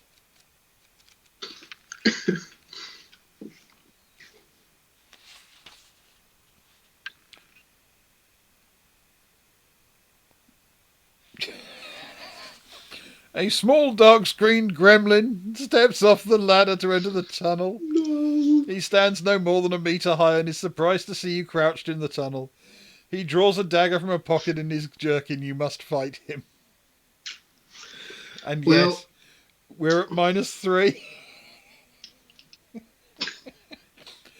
He's got skill 4, stamina 4. So his first roll I like Socks's is a 12. idea for the character, where they've just come back from college, where they've been studying sculpture with white clay. I rolled a 7 plus 10 minus 3 is 14. 14. I rolled a 12. This is 2017. He pulled out his dagger, and again he was just kebabbed instantly to death. The only question is whether or not we need to like pop a bottle of champers or have a little bit of broken up baguette with a small consommé or something before we move on.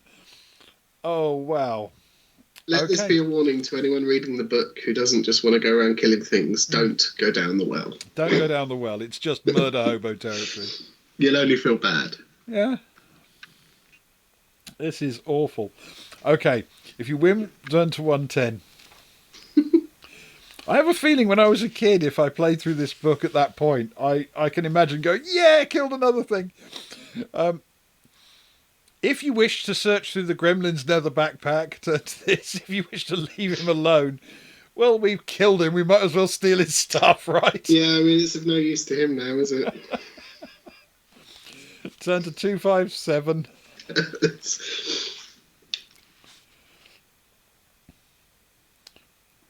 Inside the backpack, you find some love letters from his family. No, I'm kidding. Inside the backpack, you find some elven bread, which will add 4 stamina points if you eat it. Add a luck point. That's good. That's useful. We each get a luck point back. Wonderful. And because of the elven bread, essentially a provision back.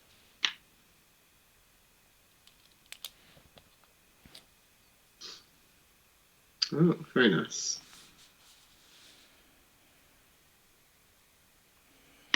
Yeah, Sparrow, so would I. If I were GM and my party had just slaughtered an entire family like that, there would have been this beautiful miniature painting of the group of them, you know, at some holiday camp or something, all together in happier times before they met you.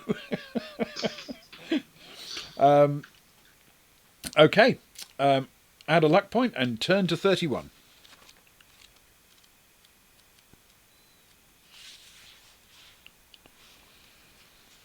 You crawl out of the tunnel and step onto the ladder on the wall of the well. You climb out of the well and return to the path. Turn to 362.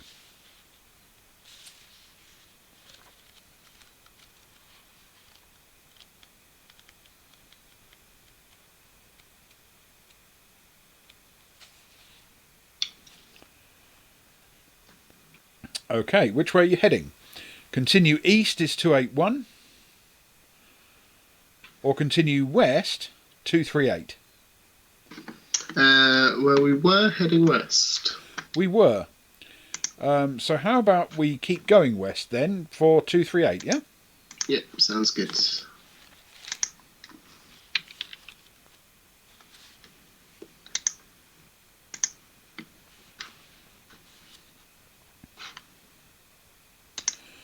Walking west along the valley floor, you pass a junction in the path which leads south and back into the hills. You decide to keep on walking west. Turn to 221.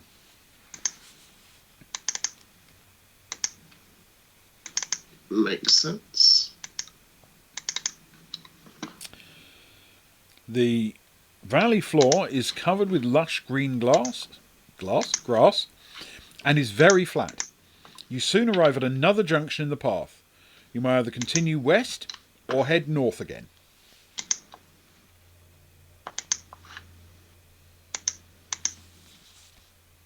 Hmm.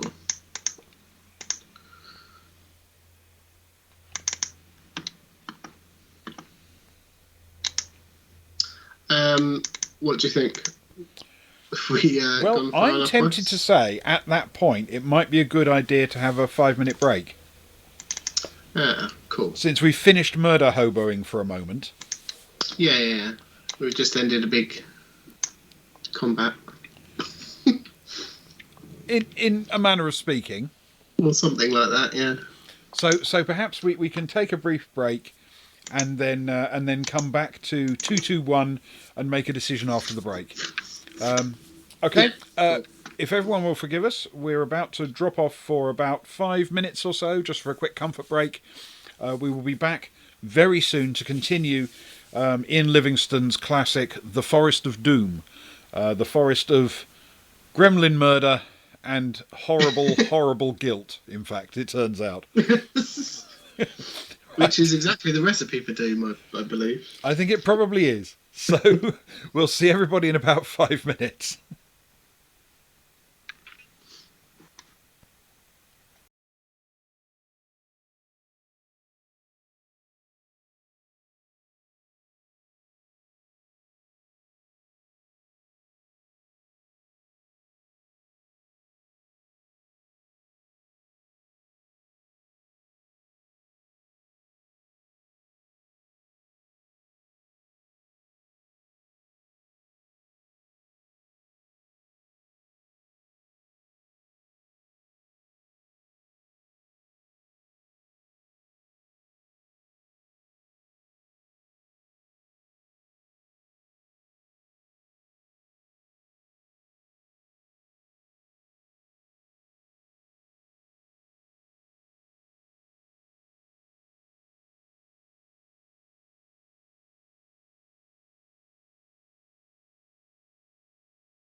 And welcome back. Thank you for waiting and thank you for joining us. We are playing through the classic fighting fantasy game book, The Forest of Doom, published in 1983 by Ian Livingstone. And we have just brutally murdered some completely helpless gremlin people because, you know, that's how we roll in this game, apparently. It's not what we would normally do, but hey, it's what's the options on the game. So,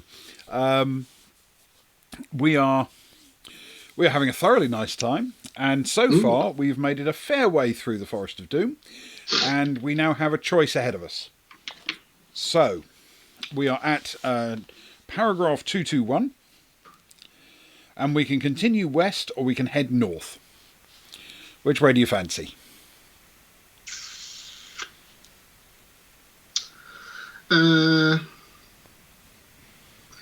West. Carry on west. Let's keep going west then. Yes. My map is by no means to scale. I keep looking at it thinking, we've gone far enough in this direction. Yeah. I have no idea. No, same here. Let's head west to 378. That's true. Luke was singing Go West. 378. To the left of the path, you see a small man with a long grey beard sitting cross-legged on top of a huge mushroom. He's wearing a bright red jacket and cap, and his trousers are black and end at his knees. He's asleep and is snoring loudly. You may either give him a gentle push to wake him up, or walk quietly past him to continue your journey west.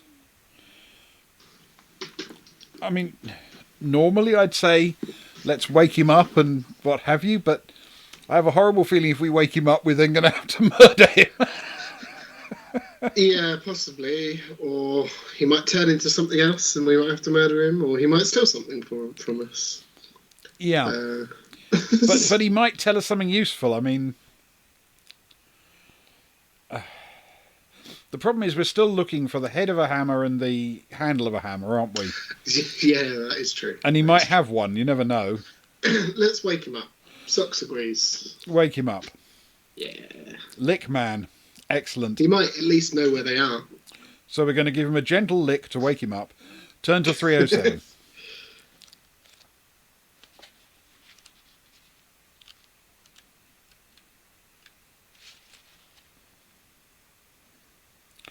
The small man wakes up with a start, loses his balance and falls off the mushroom. He curses as he lands on the ground, but jumps back onto the mushroom shouting, "Who did that? Who did that?" He looks at you and frowns. You may either attack the gnome or attempt to start a conversation with him. I think if we were going to attack him, we'd have done so while he was asleep, right? Yeah, that seems right. And to be fair, given that we have the choice of trying to start a conversation, I know it hasn't gone well for us in the past, but we should give it a go. Okay. We will attempt to start a conversation with him then. 271.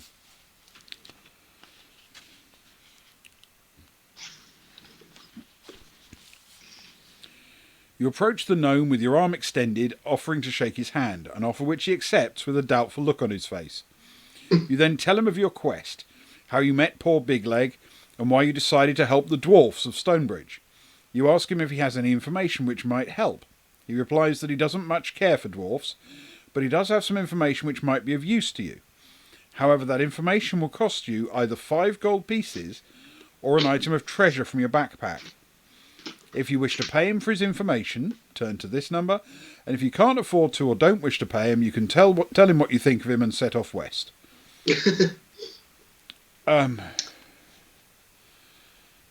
We're going to have to pay him, aren't we?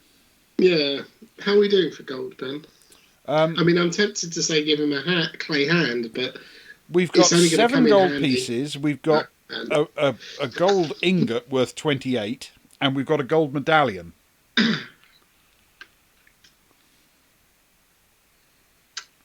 Yeah, but I worry that we're going to need them.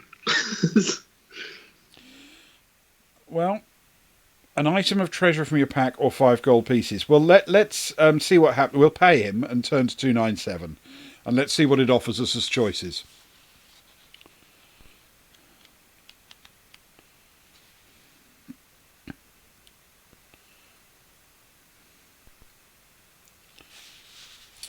As he accepts his payment, the goblin smiles and tells you he saw the skeleton of a goblin inside a stone crypt.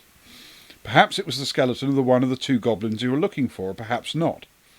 He says that the crypt is somewhere north in the forest, but not exactly sure where it is. You're annoyed that the gnome doesn't have any more information, and you set off west again at a fast pace. I think it's going to be 5 GP. Yeah, let's give them 5. Which means we're down to 2. Cool.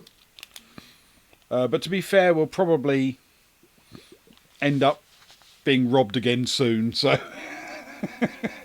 easy come, easy go. Yeah, and as Luke says, you can't take it with you. Indeed. So turn to 67.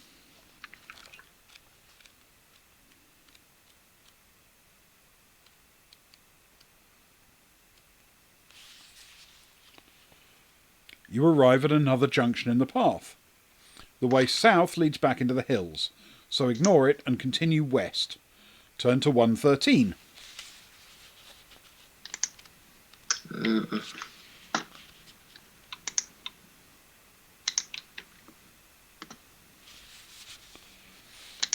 path makes a sudden turn to the right and heads north across the valley floor.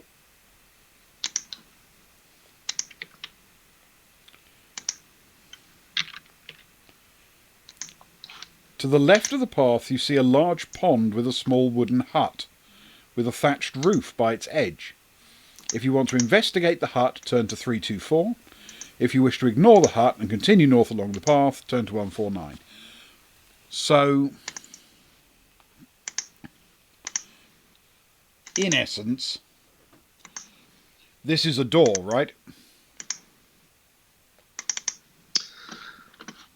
I would say so.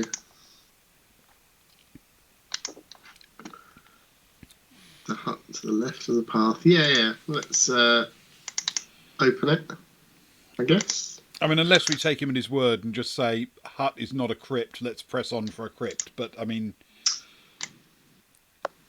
That is true, but it doesn't necessarily mean that we're going to come across the crypt first. It's just true. Yeah. Somewhere out here. Investigate the hut, turn to 324. Yeah, that's my best approximation of the hut.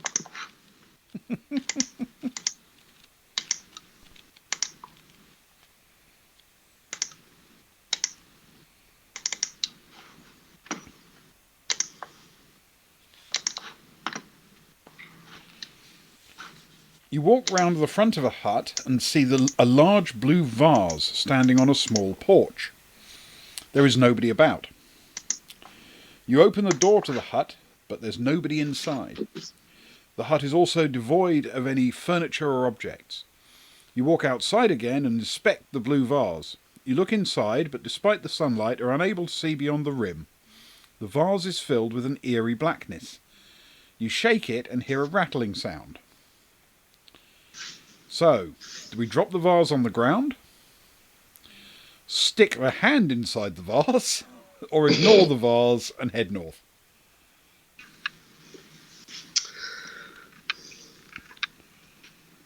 I mean, I'm very wary about sticking my hand into the vase. So am I. I've seen Flash Gordon. Drop it? Yeah, let's drop it. I mean, Let's drop it. it'll probably, do something horrible to us when we drop it, but it can't be any worse than it will. We've got to smash it, haven't we? Turn to 250. Yes, most definitely.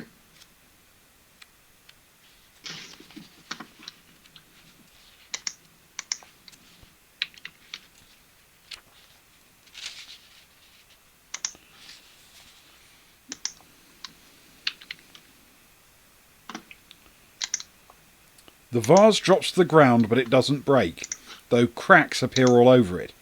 You begin to feel a vibration, and then you notice cracks appearing all over the porch and the sides of the hut.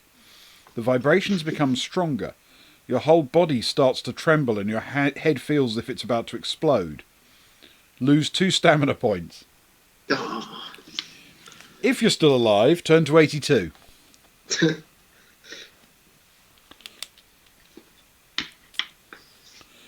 Well, yes, I'm still alive. Turn to 82.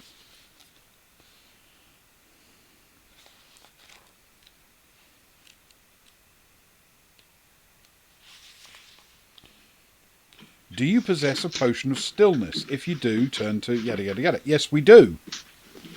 We have all of the potions. Turn to 235. Wonderful. Oh, except for what was the one potion that we've already used? There was one, wasn't there? The potion of plant control, I think it was. Yes, that's the one. You reach quickly into your backpack and pull out the small corked bottle containing the potion. You gulp down the liquid. Calm spreads through your body despite the chaos all around you. Suddenly the hut collapses and crashes to the ground. You decide it's time to get out of this place and run back to the path and head north. Add a luck point. You know, actually, that's not a terrible trade. That's got me back up to my starting luck. Yeah. And I am indeed going to, head back to the path and run north, so to speak. But I'm going to have a provision beforehand. To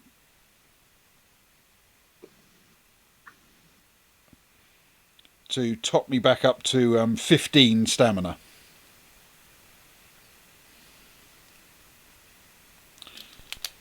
Excellent. That didn't actually work out too badly. Add a luck point and turn to 149.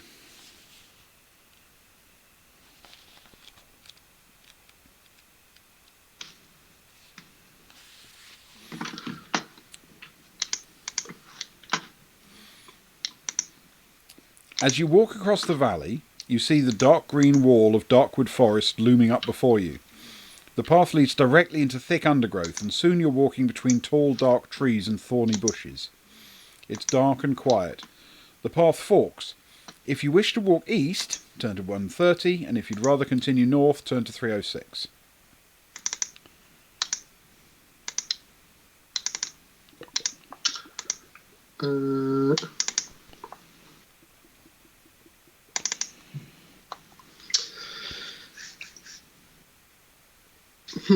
Interesting. Any preference? What do you think?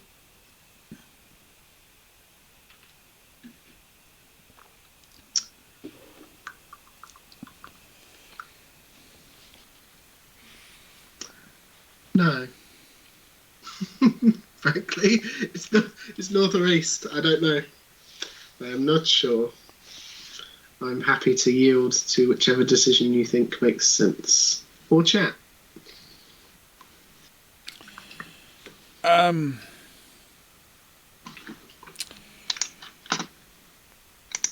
tempted to say north purely because that feels more like the direction the guy on the mushroom said.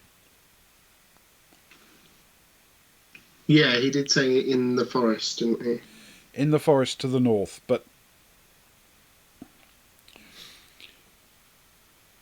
the truth is the guy we paid 5 gold pieces for the information, so maybe what we need is the information.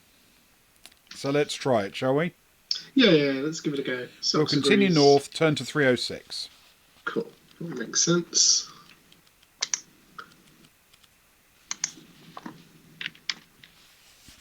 We'll find out whether we should trust people who fall asleep on mushrooms. Yes, indeed. Amidst the trees to the left of the path, you see a small stone building covered with ivy and moss. If you wish to examine the building, turn to 391. If you wish to carry on north along the path, turn to 112. I mean, it might have a door.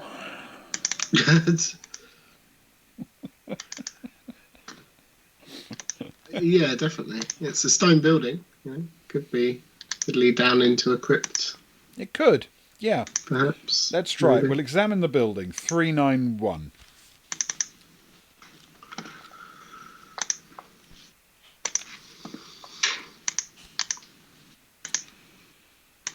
The building only measures 3 metres by 3 metres and has no window.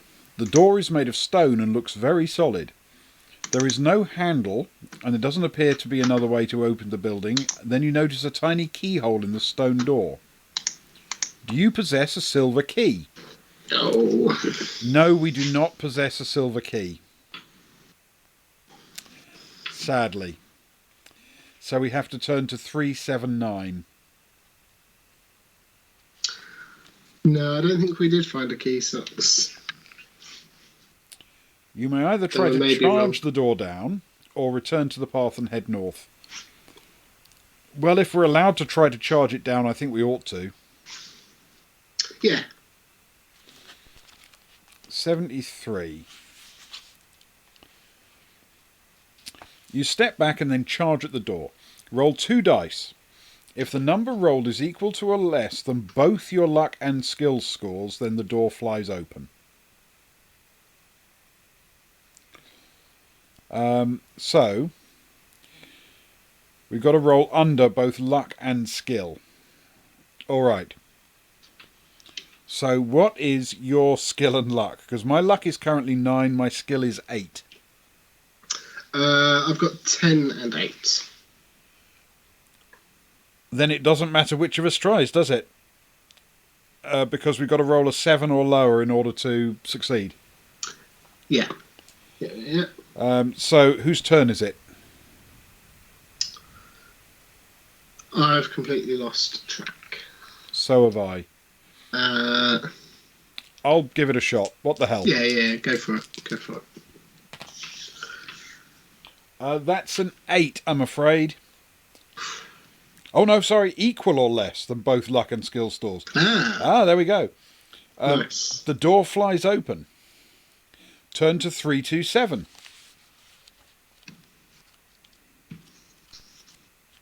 There better be some half of a hammer in here. Inside you see stone stairs leading down from the door into gloomy depths. You can't see a thing down the stairs. If you wish to descend the stairs, turn to 351. If you wish to leave the building and head north, turn to 112. We definitely want to descend the stairs. This could be a crypt, right? It definitely sounds like a crypt, yeah. Okay. Descend the stairs, turn to 351.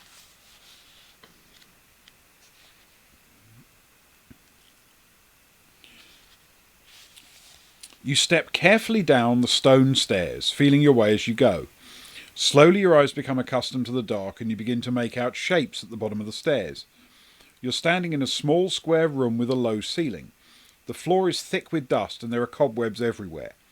In the middle of the room there was what appears to be a large stone box measuring approximately 2 metres by 1 metre. The top of it is a great stone slab. Along one of the rough stone walls you find a small alcove with a candle in it.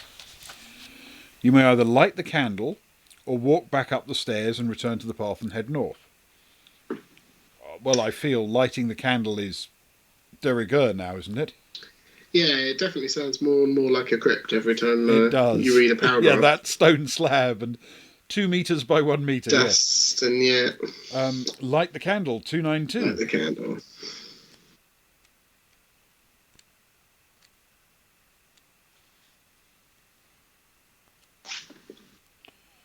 The light from the candle casts eerie shadows around the room. In the yellow light, you see the face of an old man carved into the stone slab on top of the box. Then you notice the leg of a skeleton protruding from the shadows in the far corner of the room. You walk over to the skeleton to inspect it. The skeleton is small and the skull has sharp protruding teeth. It could be the skeleton of either a goblin or an orc. You walk over to the stone box. The slab on top looks as if it could be moved. If you wish to try and lift it, or you can head back north. I think we've got to open it, haven't we, if we can? Yeah.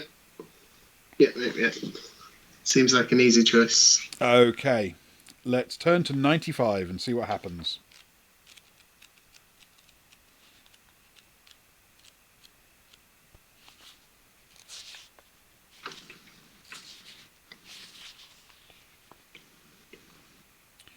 You try with all your might to move the stone slab, but it will not budge. Do you have any dust of levitation? Now, I'm pretty sure we don't, actually. I think that's not something that was in the list. Hang on a second. I think you're right. If I can actually... 95. If I can actually find the list, which is inevitably sort of hidden in the thing. 261 might be.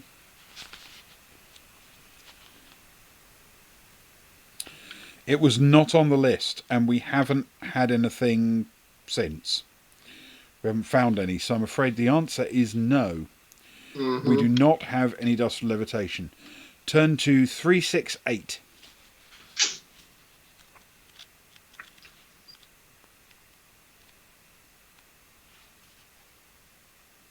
There is nothing more you can do in this room, so you decide to walk back up the stairs and head north. Turn to 112.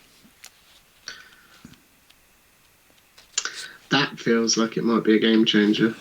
I think we might have just failed. That certainly, well, assuming the information was correct, that certainly sounds like a crypt. The path presses on northwards through the dense trees, then it makes a sudden turn to the right and heads east.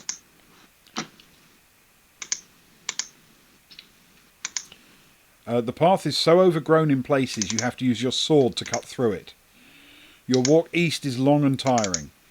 At last you reach a junction in the path. Looking at Big Leg's map, you decide to head north again in the direction of Stonebridge and ignore the narrow path continuing east.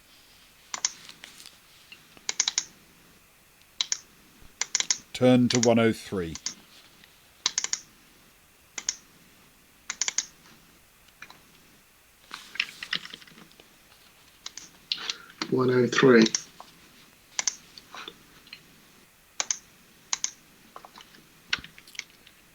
The path opens out into a small clearing. To your right you see a pile of branches, grass and pieces of rag, the lair of some large creature. Amongst the debris and old bones scattered about, you catch sight of something glittering. If you want to look more closely, turn to 57. If you wish to hurry north along the path, turn to 360. We're going to have a look, aren't we? Yeah, most definitely. I mean, it's shiny. Shiny thing? Yep. That's clearing. You walk over to investigate the lair, but are suddenly aware of a dark shadow being cast all about you. You hear a loud roar above you and look up to see a dragon-like creature with 2 legs and green scaly skin flying down into its lair. A bolt of fire shoots from its mouth towards you. Test your luck. Okay, I was wrong. This sounds like the game changer. Last time we faced a dragon, didn't we have a scroll or a potion or something of... I seem to remember we had a dragon controlling thing, yes. Yeah. Scroll of dragon licking, yeah, that's why it sucks. Okay, it's your turn. Test your luck. Test my luck. Oh, that's a 4, which is under my luck. Wonderful. But I will reduce it by 1. If you're lucky, the firebolt misses you and explodes by your feet. Turn to 132.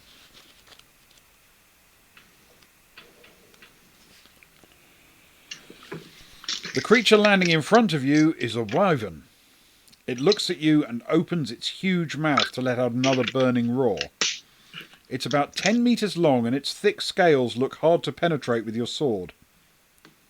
Do you possess a flute? No. Of course we do. We don't have a flute. Nope. Wait, Suck seems to think we do. We have a flute, do we?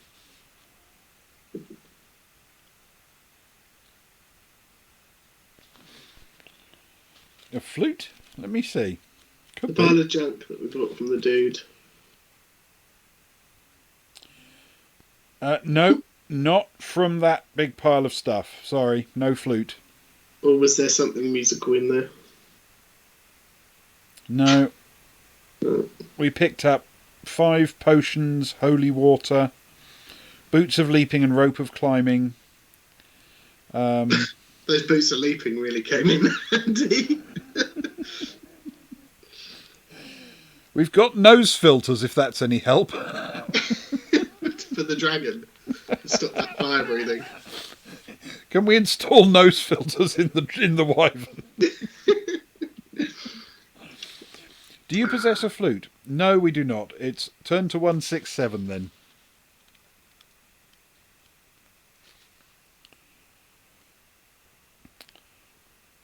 The wyvern's long tail swishes from side to side and smoke curls up from its nostrils. We have to fight the damn thing. Skill 10, stamina 11. Okay. So, the wyvern is attacking you first. Cool. That's a 17 to attack. Blimey. That's 14 from me. Okay, I've rolled a total of 18. So you've taken 2 stamina hit, but Yeah. I've knocked it down to stamina 9 while it was busy with you. Its next attack is an 18. And it's going after you again, I'm afraid. That's okay. It's not your fault. It's the wyverns. Oh, that's an 11 though. So that makes 21. Excellent. That's Which is handy much because better. I rolled well under him. So you have. I haven't scored a hit on him, but you have, and you defended yourself at the same time. So that brings him down to 7 stamina. Okay, next up, he's attacking me this time. The course of wisdom, I feel, if you're him. However, he's only rolled a 5, so that's 15 total. And I've got Mine's a 17. and I've Sorry. got a 16. You got a 17. Yes. That's brilliant. We've both landed hits on him. So he's down to 3 stamina. And he's attacking me again. And it's a terrible one for him. That's a 14 total. Meanwhile, I have done... Hi, Exactly the Dicecasters. Thanks for the raid. Welcome, raiders. We're just fighting a wyvern. We are currently battling a wyvern, yes. I got an 18, Ben. Excellent. That brings him down to stamina 1 because I tied with him. So thank you, Dicecasters, for joining us. We are playing The Forest of Doom, a classic fighting fantasy game book. And we are doing very poorly. We never seem to have the items we need, and we're about to kill a wyvern, but that's about as good as it gets. So, Classic lack of items. yeah. The wyvern's going after me again. And a 4 is 14. It's better than me, though. Mine's a 16. Excellent. So you have killed the wyvern, but the wyvern has damaged me. I still want to know what would have happened if we'd have had the flute. Yes. And why weren't we allowed to fit the nose filters to the wyvern? That would make sense. Maybe we needed the flute to use as like a blow dart. Blow With the the nose nose filters filters. into the wyvern's nostrils. Yeah. If you win, turn to 305.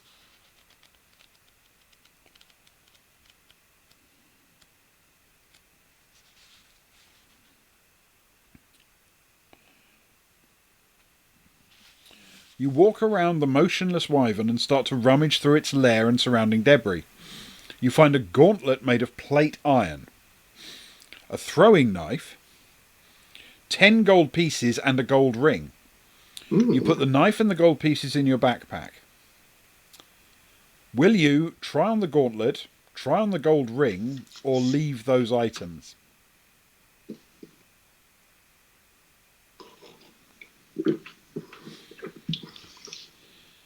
I mean, it feels like we're going to try something on. Well, we can just ignore them and head north, but Let's try at least one of them on, right? Yeah, I mean, we just killed a wyvern. We've got to have something to show for our victory. So which do you fancy, Gauntlet or Gold Ring? Gauntlet. Okay, Gauntlet. 374.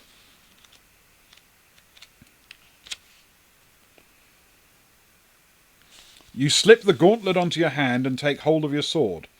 Slicing the air with it, you feel more than usually skilled with the weapon. You now possess a gauntlet of weapon skill, which will allow you to add 1 point to all future dice rolls when computing your attack strength. If you wish to try on the gold ring, turn to 133. If you'd rather ignore the gold ring, or have already tried it on, you must head north along the path. Now, I feel there's a little trick here in the gamesmanship world, because if it's possible for you to already try it on and survive... yeah. It's not going to be anything insta-death. I mean, it might cost us some stamina or a bit of luck or whatever, but... Yeah. It's worth a try, right? Yeah, definitely. If you wish to try on the gold ring, turn to 133.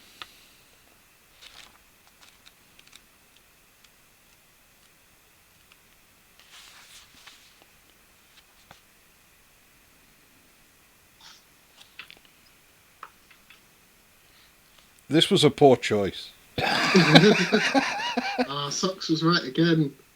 Slipping the ring on your middle finger, you are suddenly gripped by an agonising pain. Eventually the pain subsides, but you're unable to take off the ring. You're wearing a cursed ring of slowness, which will force you to subtract 2 points from all future dice rolls when computing your attack strength. Okay. So, -1 overall. Yeah. Oh, bugger. Well, it didn't kill us.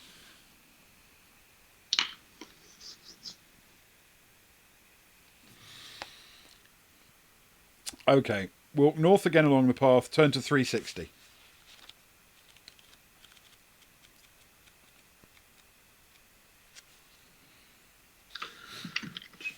Right. Walking along the narrow path, you suddenly hear the sharp crack of a twig breaking, and the whispering of low voices. You draw your sword and wait anxiously with your back to a large oak tree. Then from behind the trees opposite you step 4 men and a woman dressed in green tunics. Each looks menacing, and they stand with swords and axes in their hands. The young woman steps forward and tells you that you're trespassing on their territory, and you must pay a levy of 5 objects from your backpack or face the consequences. If you wish to give them what they want, turn to 279. If you'd rather spit on the ground and reply and fight them, turn to 104. I mean, I'd rather pay them, but 5 items... It seems a lot. It does. I mean, why didn't I feel hard done by that the dragon didn't attack them. To be honest, they're only down the road. Clearly waiting for a long time. I don't mind. It's your call, Ben. It feels like we have enough items, to be fair, but then it is 5 items, which could be. The problem is, handy. with our luck, we'll pick the 5 that you absolutely need in order to get out alive, won't we? Yeah, exactly. Or the next one that we come across will be one of the that we need. Will be one of the 5 that we've given away. Given, those boots are leaping.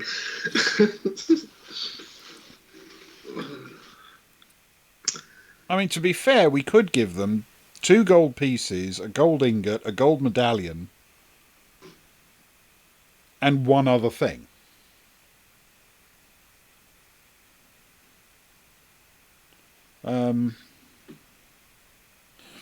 Or again, it says 5 objects from your backpack. So this is given 5 portions of food. Well, there's some elven bread. There's, it doesn't say treasures or anything. Yeah, that's true. Yeah, let's give them some provisions. They look a bit hungry. Yeah, sure. Yeah, why not?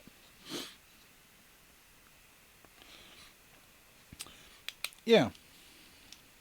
No, Socks, the clay hand is not stupid. It's going to come in handy. It's going to be useful. Stop saying that the hand is going to be handy.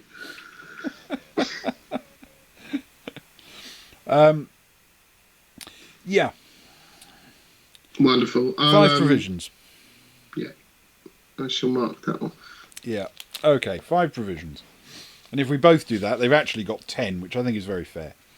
Oh, yeah. Give them what they want, turn to 279.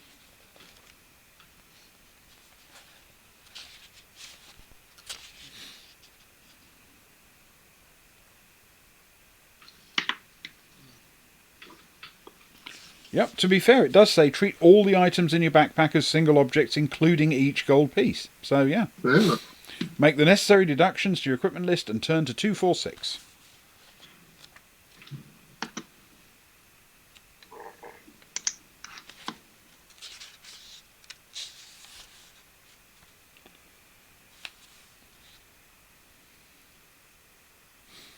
The bandit woman takes the items from you and steps back to let you pass. You head north again and soon notice the trees beginning to thin out on either side of the path. Eventually the path leads out of the trees into a ploughed field. You're out of Darkwood Forest. Turn to 204. I mean, I feel that's good news and bad news somehow. In that we've made it more or less to the end, but we haven't actually achieved either of the 2 objectives. We've survived. We made it through the forest. Yeah. But we haven't actually found anything. We lost some stamina. We found some gold, to be fair. The glorious clay hand. We do have a clay hand and a very nice throwing knife. Yes, that is true. And a cursed ring and a gauntlet of... And we think we know where one of them is. We just didn't have the right thing to... Yeah. The dust of levitation. The path leads through the field to a stone bridge over a clear stream. Beyond the bridge are the small cottages and wooden huts of a village. A sign on the bridge reads Stonebridge. You cross the bridge and see 2 old dwarfs with long white beards standing by a cottage looking at you. Do you have the hammer head and handle with the letter G inscribed in them?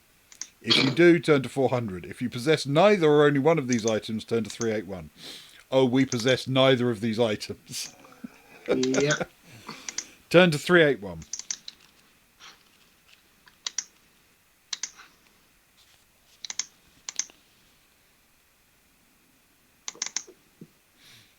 You have failed in your quest to help the dwarfs. Being unable to face Gillibrand, their king, you decide to head east and find a place to rest after your perilous adventure. Perhaps you may try again. If you do, you must walk around Darkwood Forest back to Ystromo's Power to purchase more of his magical items. Turn to 98.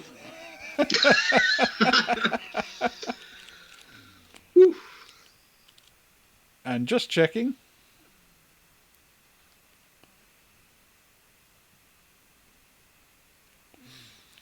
On your long walk around Darkwood Forest, you're attacked by a large group of wild hillmen.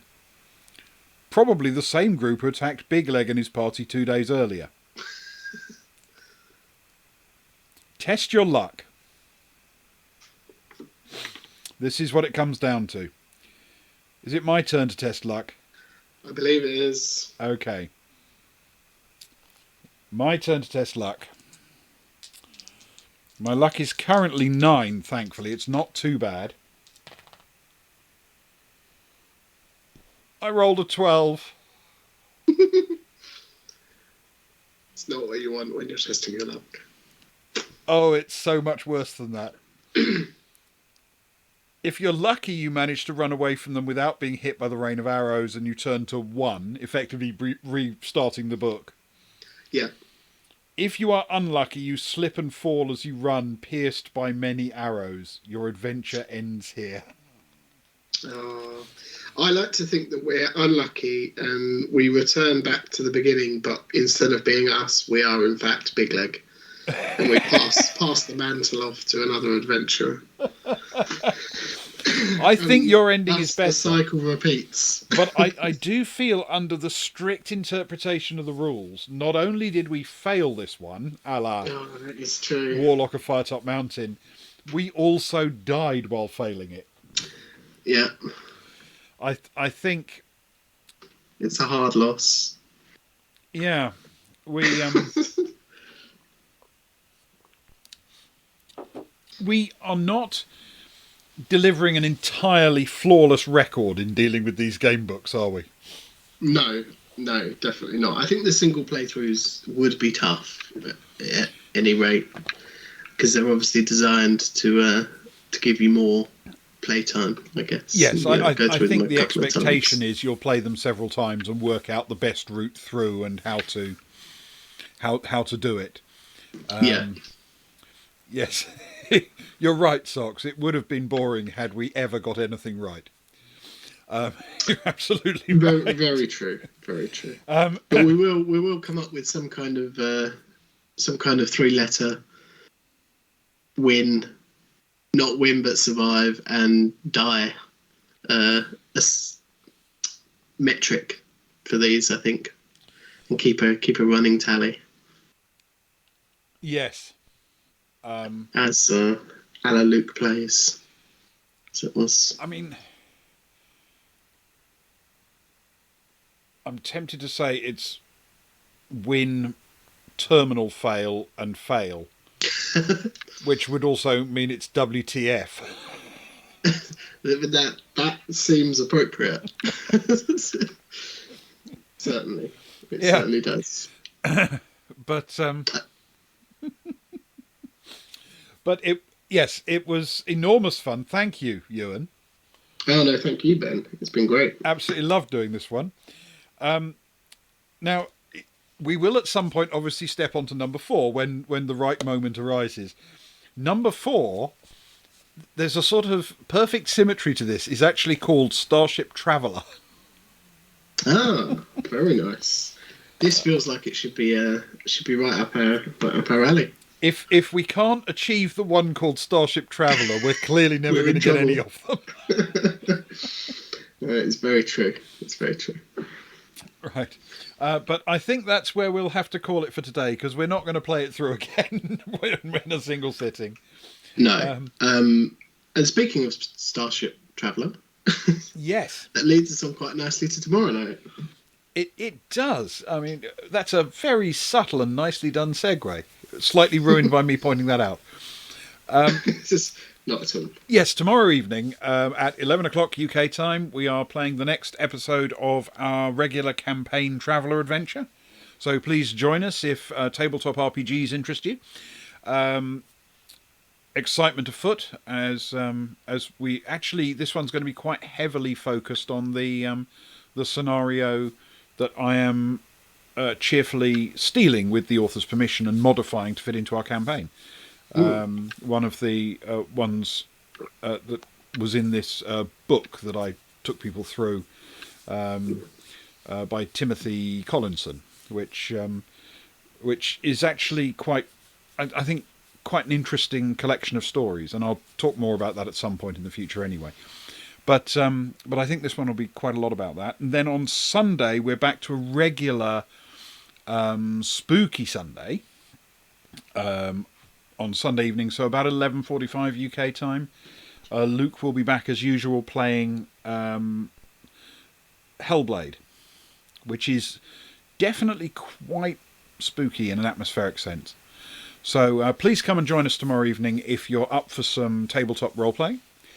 And with that, all I have to say is thank you very much for joining us. Follow us at Boys Baltic on Twitter if you're interested in what we do. Thank you, Ewan. Thank you, Ben. Thank you, everybody, for joining in this evening. Good night. Thank you for keeping chat so lively and for joining us and joining in and giving us wildly better advice than we deserve. So yeah. It feels like only the only the times we ignored you did it go horribly wrong. Yes, thank you, Socks. Believe it or not, you're the second person today to remind me of that. I did bring it up. So thank you very much, and see you soon. Good night, all. Good night.